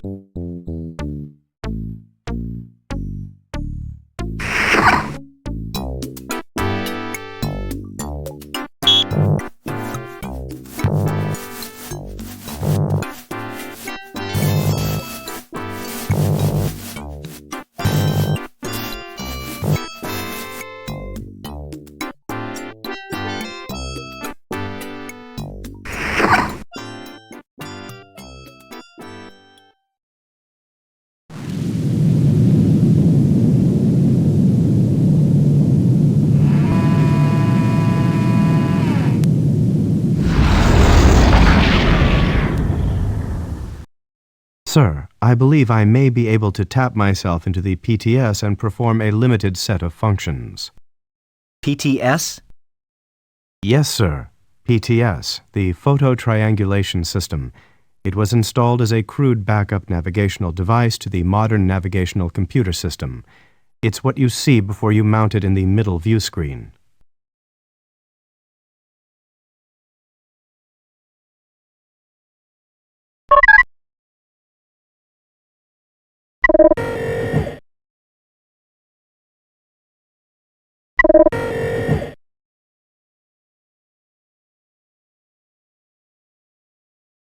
You peel apart the photo and negative from your first PTS image. You peel apart the photo and negative from the second PTS image. You poke...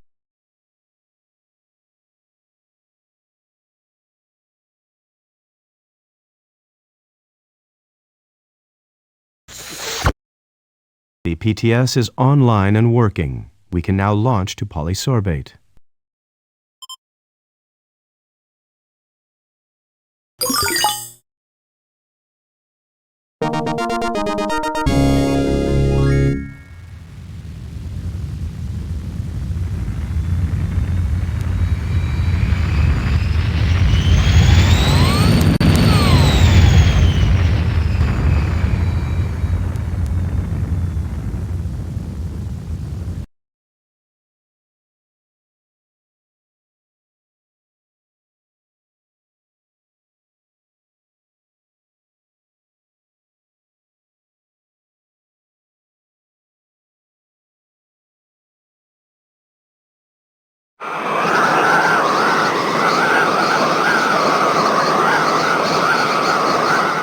EVA suits weren't designed just...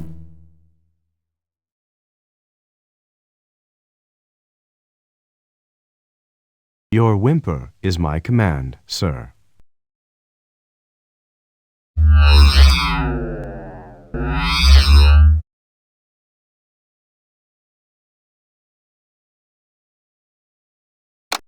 Manual tosses you a transport signaler. You can only use this from the place I beam you to.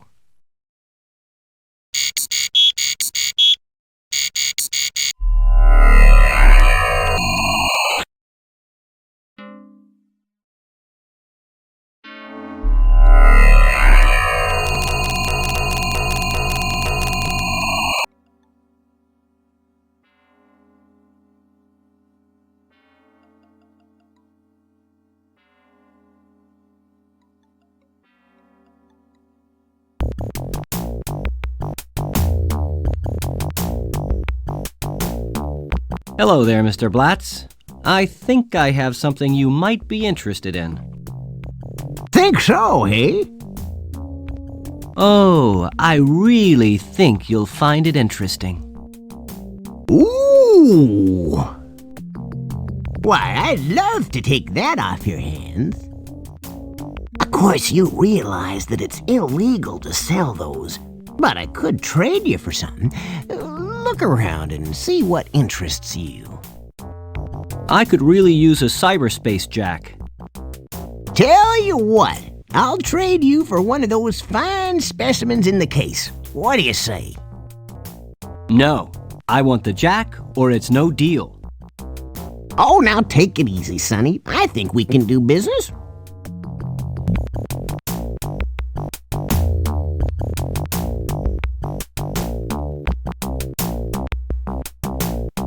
I'm glad you see it my way. It's been a pleasure. Take care, Fester. I gotta fly.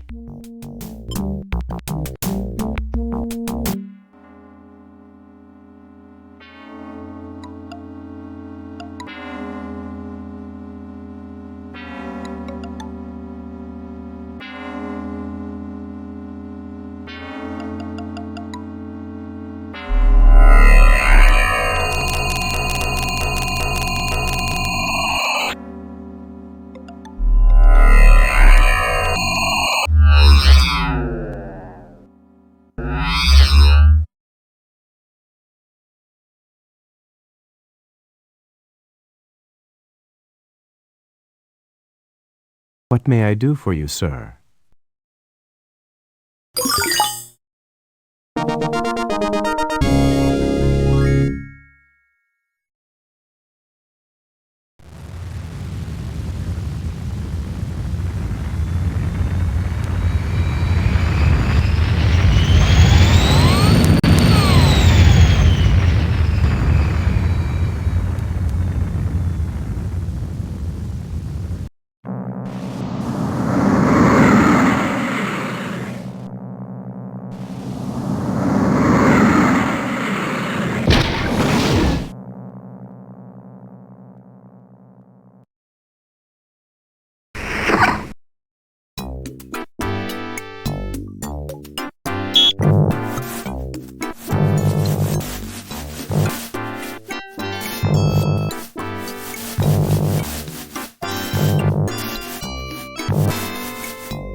Bet you can't fit that thing in your pants.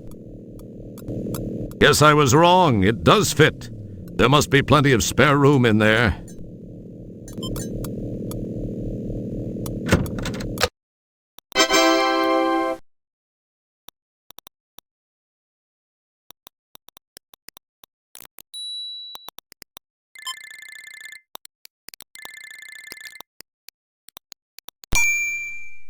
Does your number match the one shown by the counter? No, I don't seem to have that one, but... Oh, I am sorry, sir. Strangely enough, there's no provision for buts in this system. You either have the number shown or you do not. Now, please await the calling of your number. Thank you very much. I have important things to do. Next.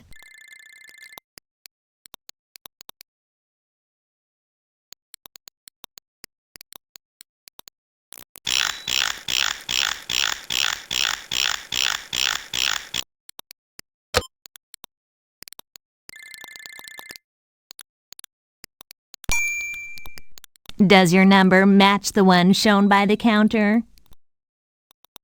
As a matter of fact, I do possess that number. Read it and weep, pixel woman. Oh no, you can't possibly. Oh. Well, I guess you're right. You bet your pallet, little 32 by 32 pixel mama.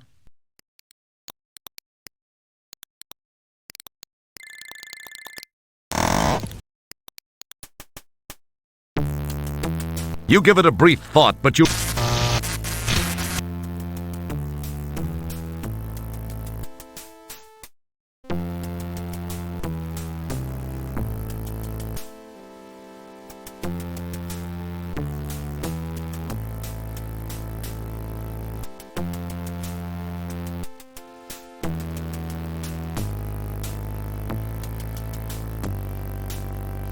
That file...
That file apparently...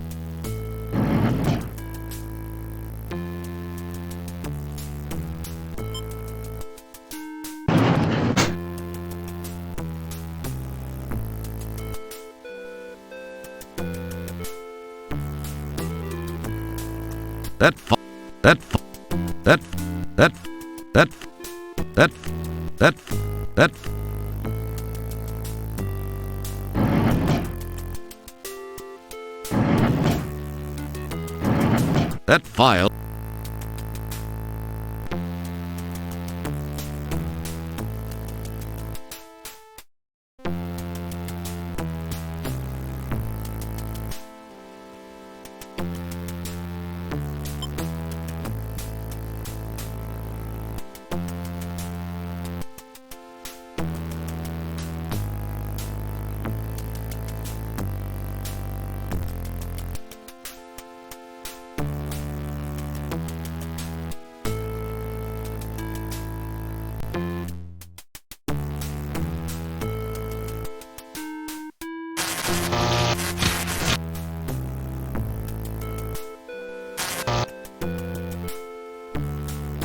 That file.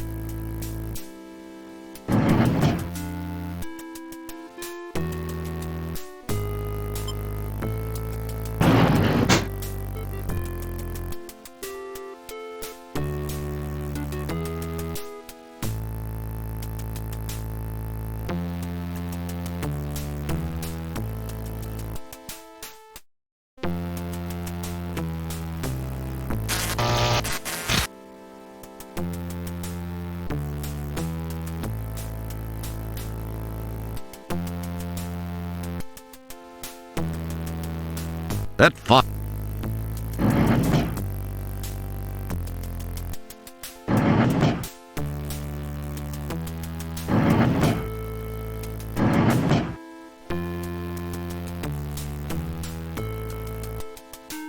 General drawer failure. You get the eye.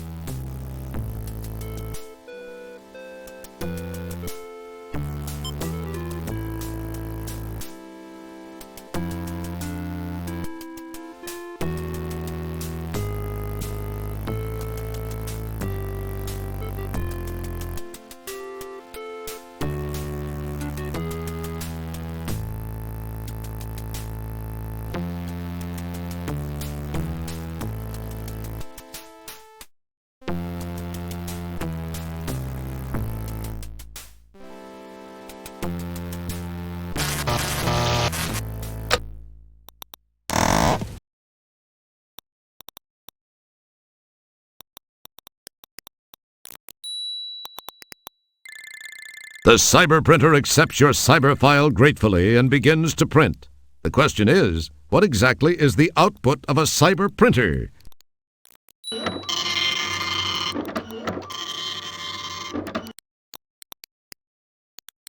Next.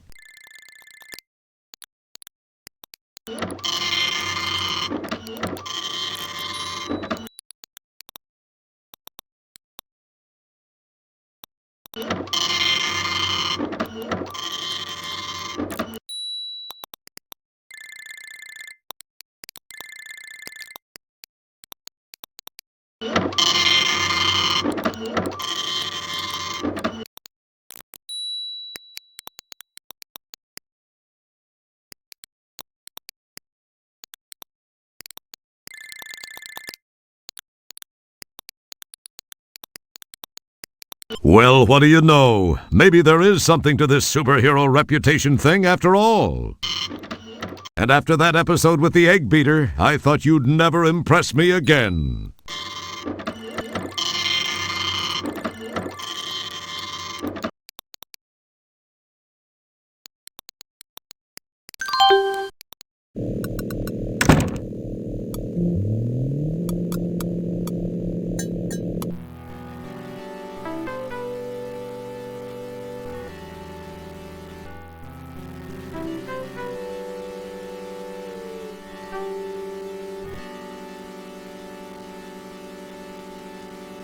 Whoops. Guess you're about to find out if there's cyber gravity. Apparently it does exist. As you plummet to your cyber death, you are confronted by a variant of an age-old question. If you fall and hit the ground within cyberspace, and no one is there to hear it, will you make an audible splat? Yep.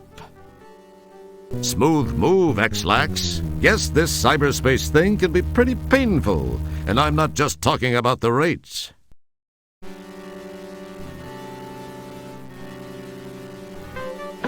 You smartly drop the board in place, spanning the gap between the two bridge sections.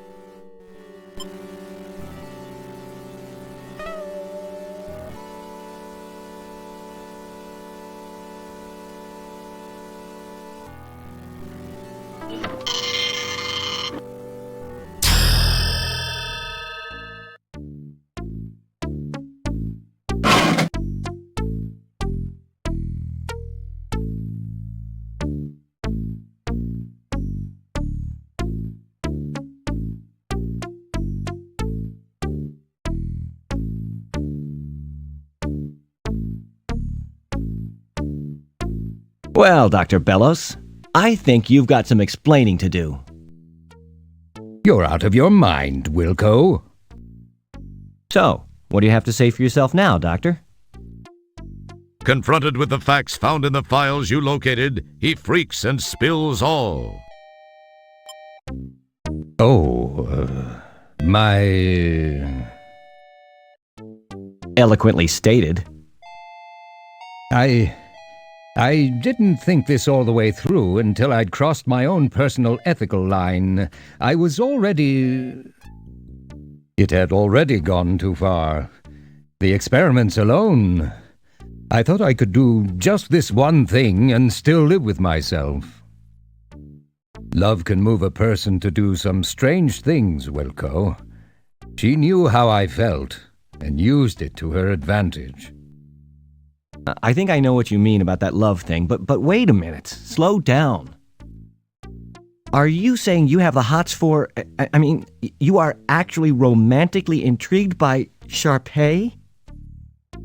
Wow. You are serious. I agree that love can make you do some weird stuff. In this case, though, it made you do some stuff that was unethical and illegal, Doctor. Where is Stellar Santiago?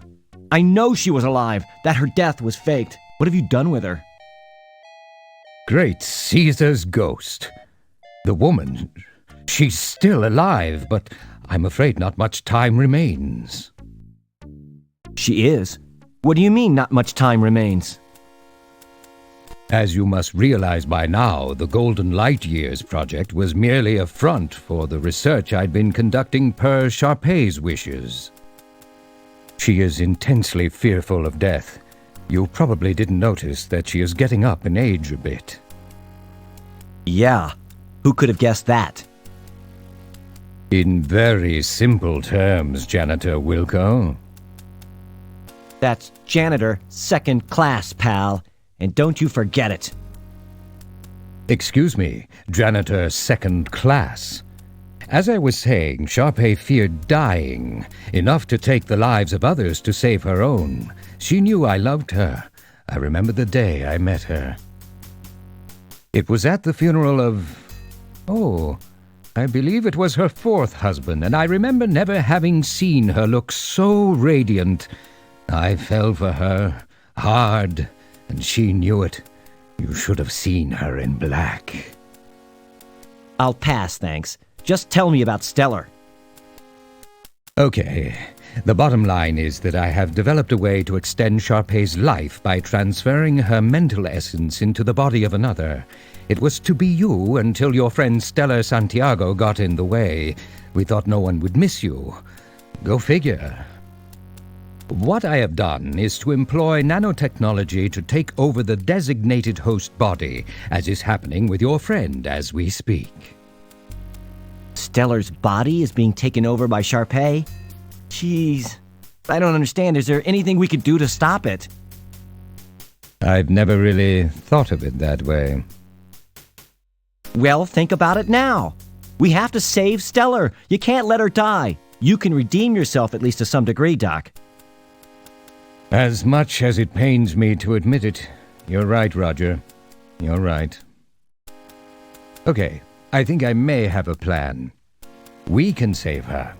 There are some interesting spin-off technological breakthroughs. I'm going to send you in to stop Sharpay.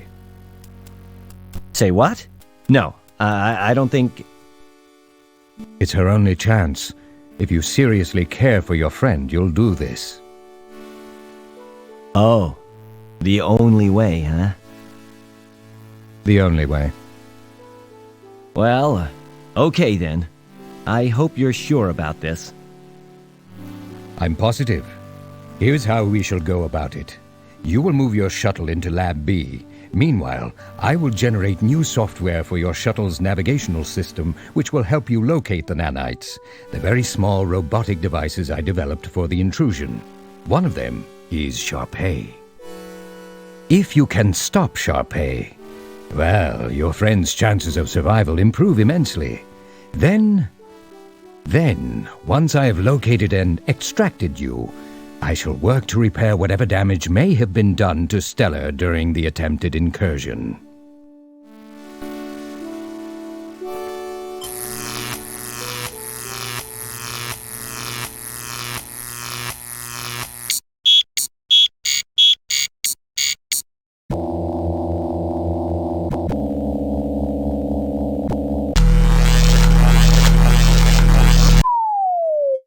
The shuttle is nicely miniaturized by the beam deal.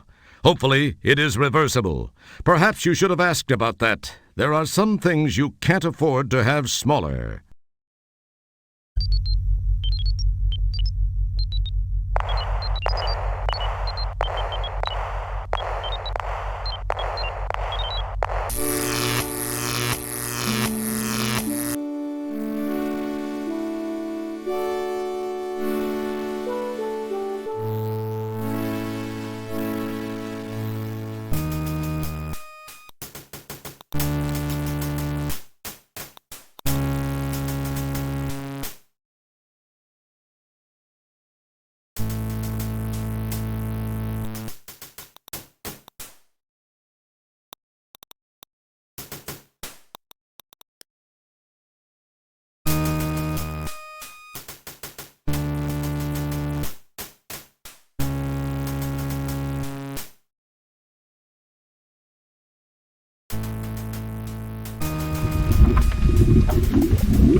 Oh, that's right.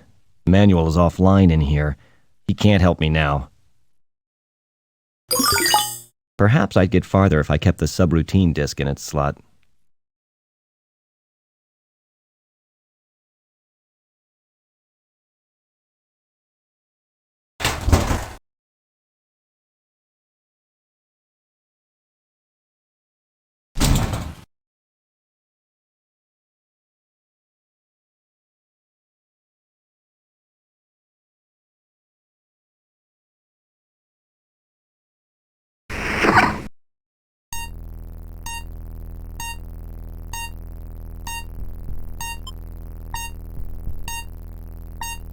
You cleverly tape the capillaries together.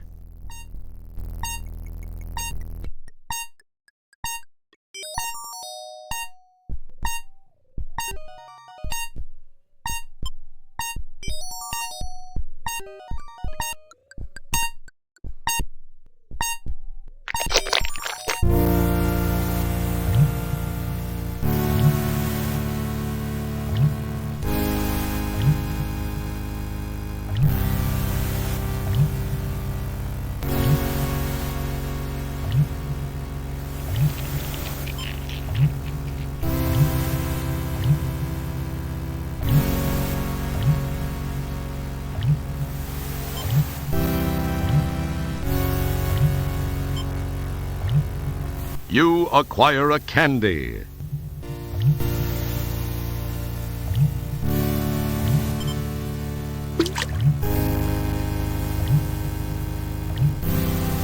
Interesting. The acid right. You acquire a candy. I already have one.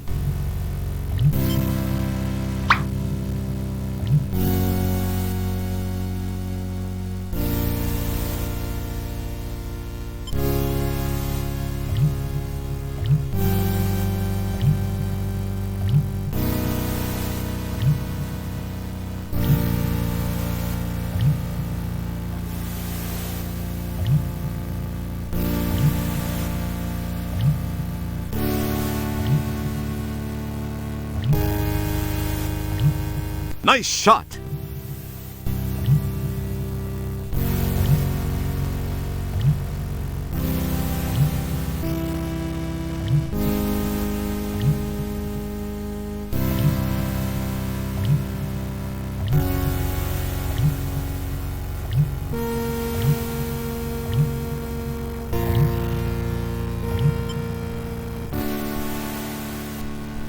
A large hunk of twinkoid cake food product is hanging just below her epiglottis. It appears to have gotten jammed on the way to her stomach for digestion. Doesn't this woman chew?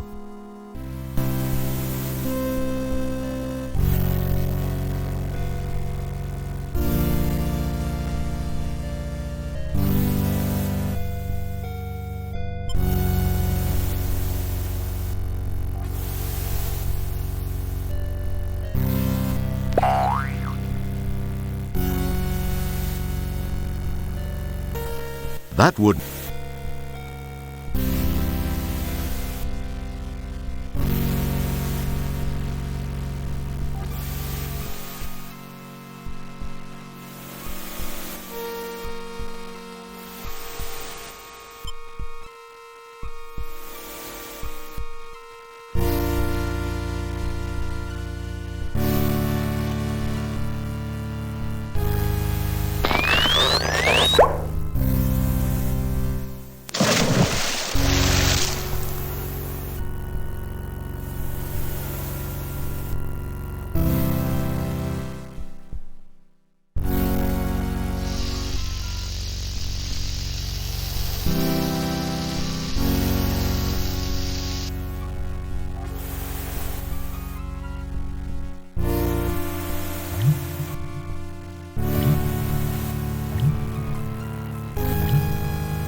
Nice work! You've hooked up your makeshift hose to the pump.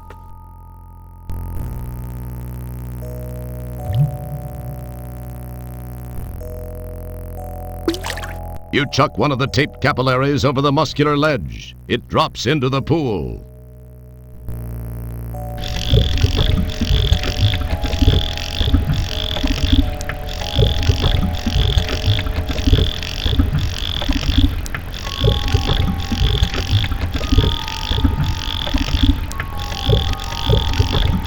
You give the pump a stroke or two, and in the process gather a nice helmet load of bile. I guess congratulations are in order.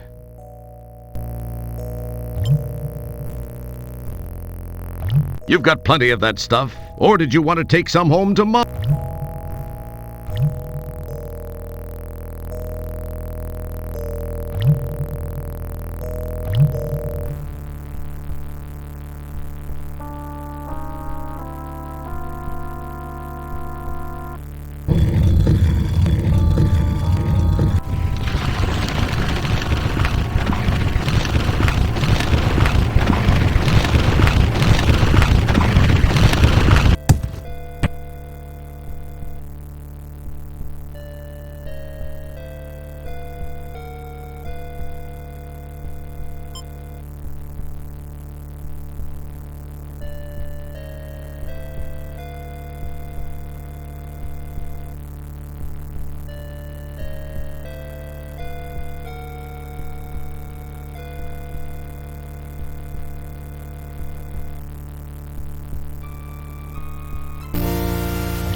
You maneuver your helmet beneath the drip and manage to snag a nice little dollop of the stuff.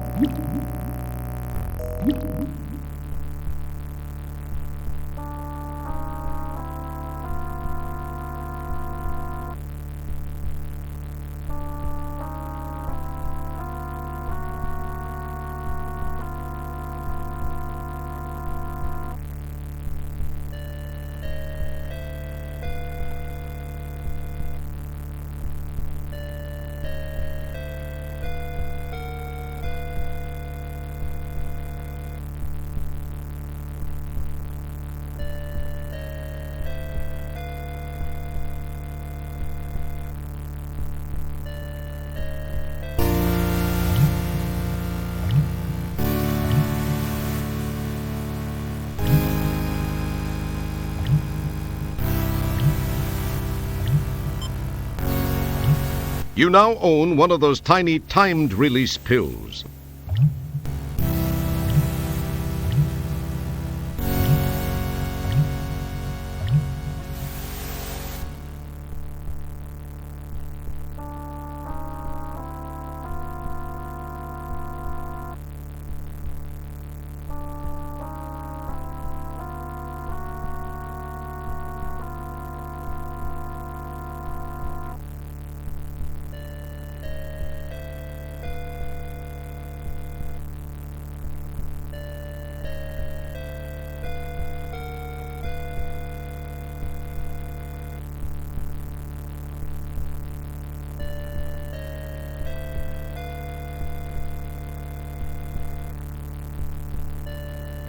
Since you've entered the tapeworm not partially digested, you'll probably give him heartburn. I hope you're proud of yourself.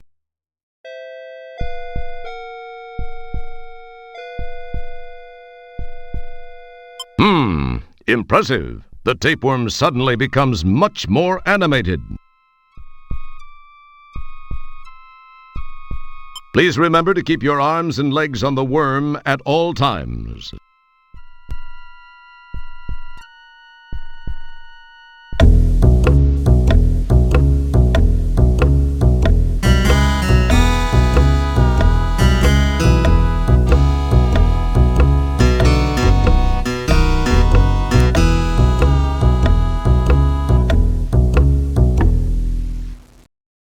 Yow! Now that's a ride you won't take in the Magic Kingdom.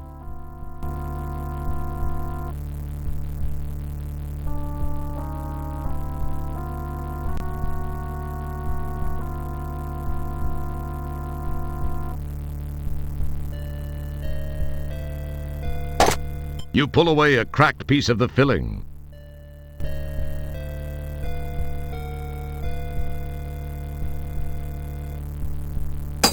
You carefully, very carefully, stow the paper clip in your pocket.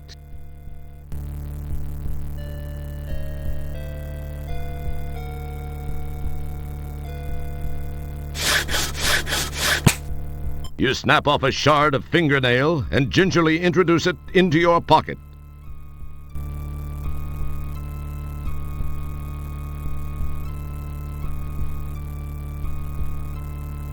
So you like the worm, huh? You like to ride the worm, huh? I let you ride the worm.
This heat tile looks loose.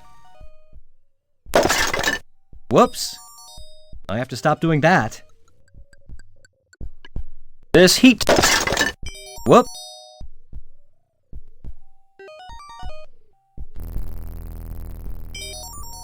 You neatly replace the EVA suit in its proper place.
You slice away with the nail and, amazingly enough, manage to cut a slice in the barrier.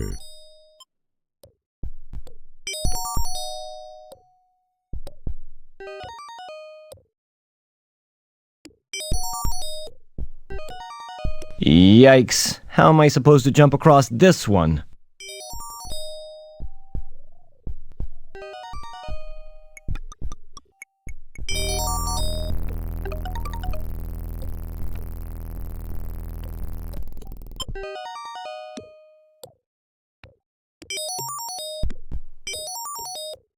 Man, that was close.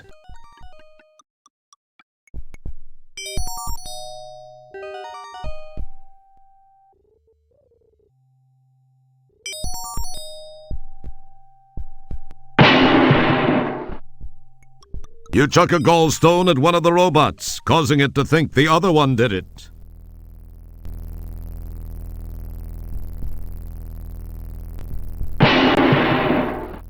You chuck another gallstone, this time at the other robot, who also thinks the other one did it.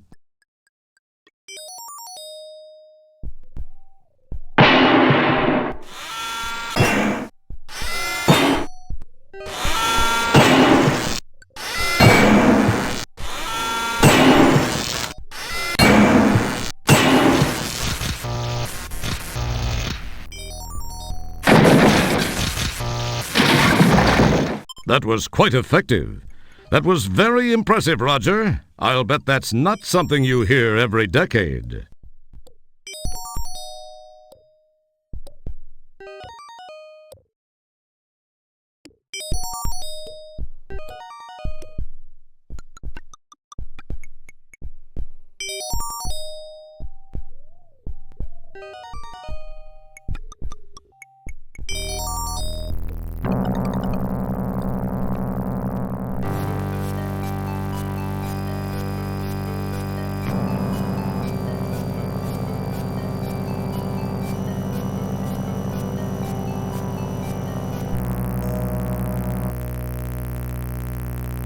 A huge pile of debris is standing in front of what appears to be some sort of passage. Light pours through the opening.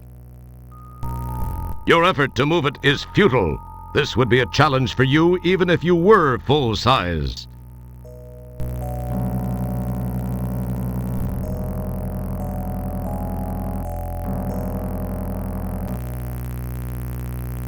Interesting. The sign says this is Stellar's cough control.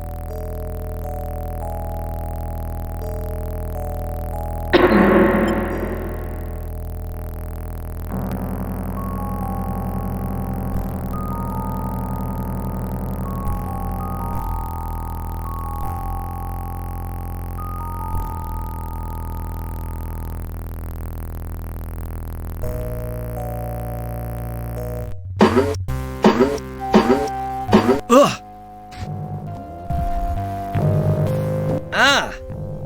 in this suit that hurts like a... Jeez, what's going on here? And what's with that big robot? Well, well, Mr. Wilco, I must confess to being impressed that you made it this far.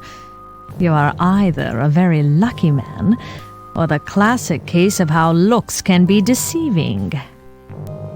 From what I know of your history, I can't say that in this case looks are necessarily deceiving.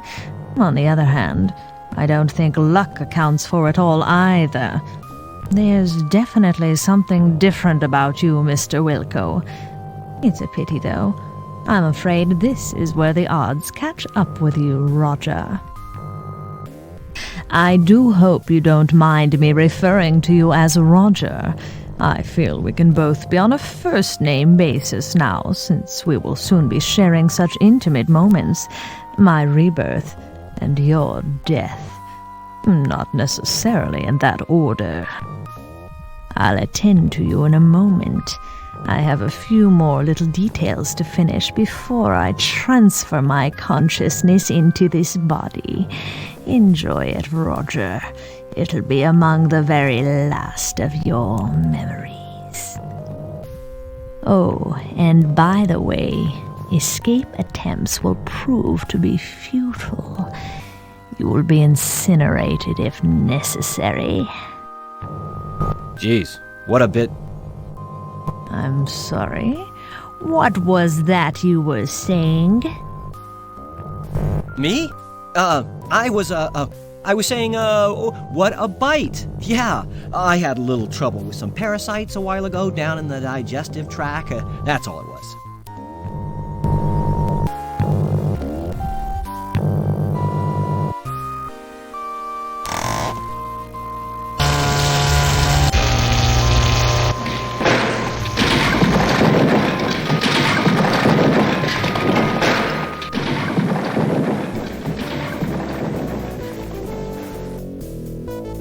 Wow, that was actually a great idea. Go figure. Yeah, I kicked her butt. Just look at me. MacGyver wishes he could be me. It was bound to happen. The never-ending battle between good and evil was once again waged, and once again, good has emerged victorious. Yes, and with me on its side, how could it lose? Yes. Once again, I have struck a blow for good over evil. It was in a... Hey! Ah! What? But I thought I took care of you. Well, it appears you thought wrong now, doesn't it, Roger? Wilco, I haven't survived this long without taking precautions. The robot was just hardware. My mind still exists. Oh, real wonderful. Ooh! Ah! Hey, watch those tentacles, lady. I thought that being partially embedded in the street on polysorbate was a strange feeling.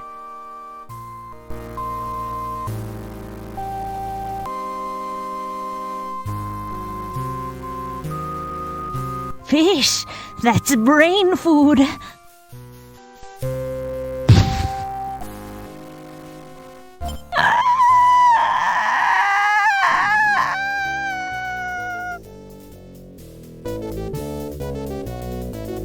All right, she actually chowed down on that rancid fish. I thought I'd never get rid of that fish.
Nice shot.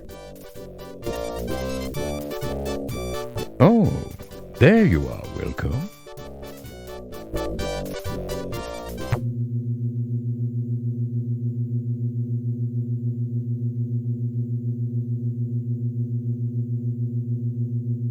Boy, Stellar, with all that's happened recently, I never would have imagined that we'd be standing here together. It is a miracle, Roger. I was afraid that by the time you got my message, it would be too late. I was certain I was doomed. But you didn't let me down. What you did was incredibly brave, Roger, not to mention intensely risky. It took Dr. Bellows a lot of work to clean up after you and Sharpay. I must say, Roger, there's not a man in the universe who knows me inside the way you do.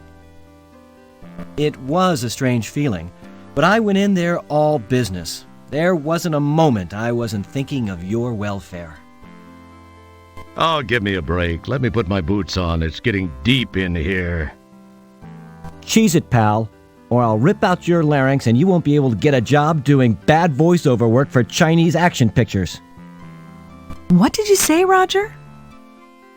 I was just mumbling to myself. You know, Stellar, there's one thing I noticed while inside you I thought I might share. And what's that, Roger? You eat like a goat. You really have to change your eating habits, Stellar. I saw some things in your digestive tract I wouldn't wish on Sludge Vohall. You really have to clean up your consumption act. Yes, I know. Dr. Bellows said he was able to fix most everything done to me during Sharpay's invasion, as well as patching an ulcer that was playing havoc with my stomach. He told me the same things. You might also try chewing. You had a hunk of Twinkoid wedged in your throat that would have gagged Linda Lovelace. Okay, Roger, okay, I got the message. Let's change the subject, shall we? Ask me where I'm stationed next. Why don't you just tell me? Boy, some fun you are. Sorry, I guess I'm a little grumpy. I had a real day.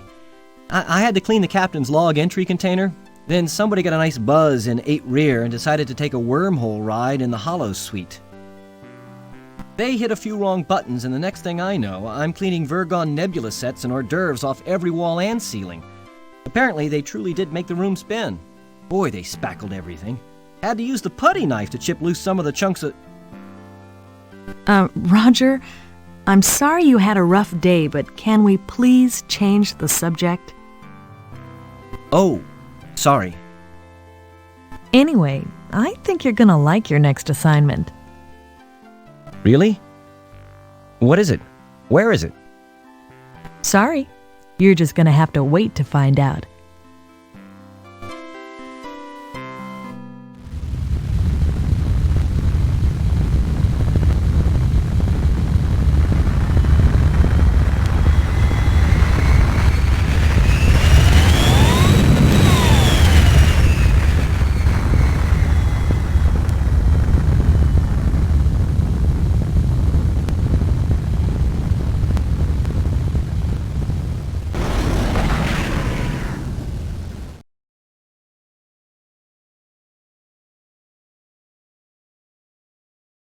As Roger and Stellar warp off into the nebula set, many questions remain. Will Roger and Stellar become an item? How will Beatrice Wankmeister react when she hears about this new friend in Roger's life? Will Roger's voice be a few octaves higher as a result? Would they dare to make another one of these things? Only time and money will tell. I've been up to my lips in urinal pucks lately. I hope it's something different.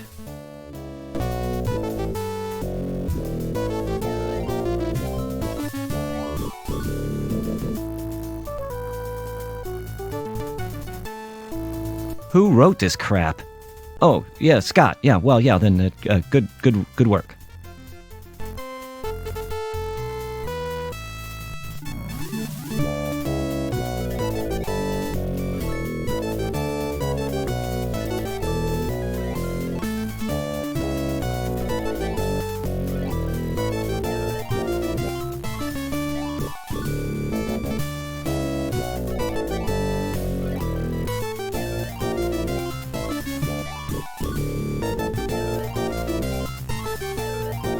Did you hear about the animator who killed himself?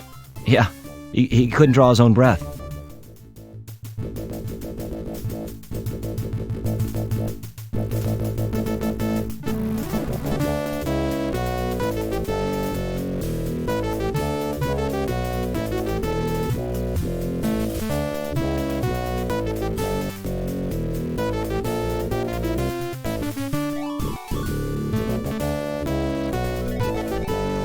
These, by the way, are the credits. They're called credits because, well, we can't afford to really pay anybody until more people buy the game.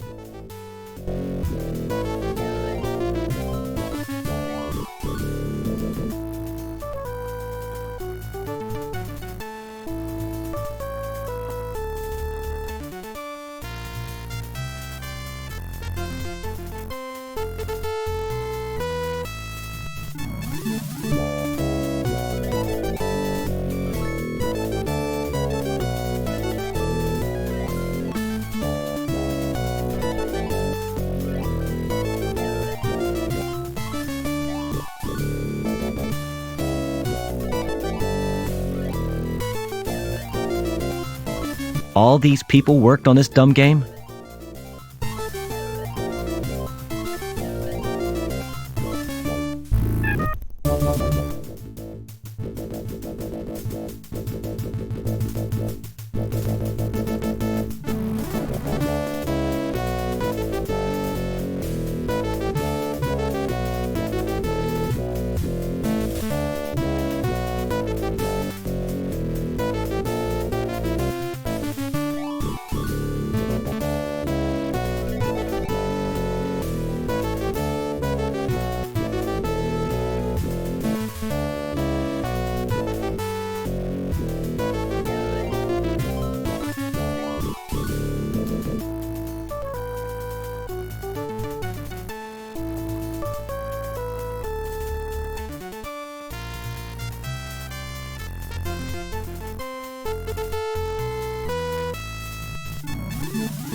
Thank you, bye-bye.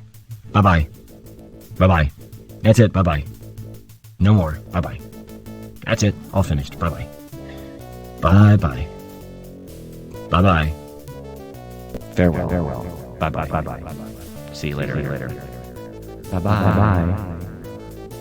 Okay, this is it. The last time. Goodbye. Goodbye.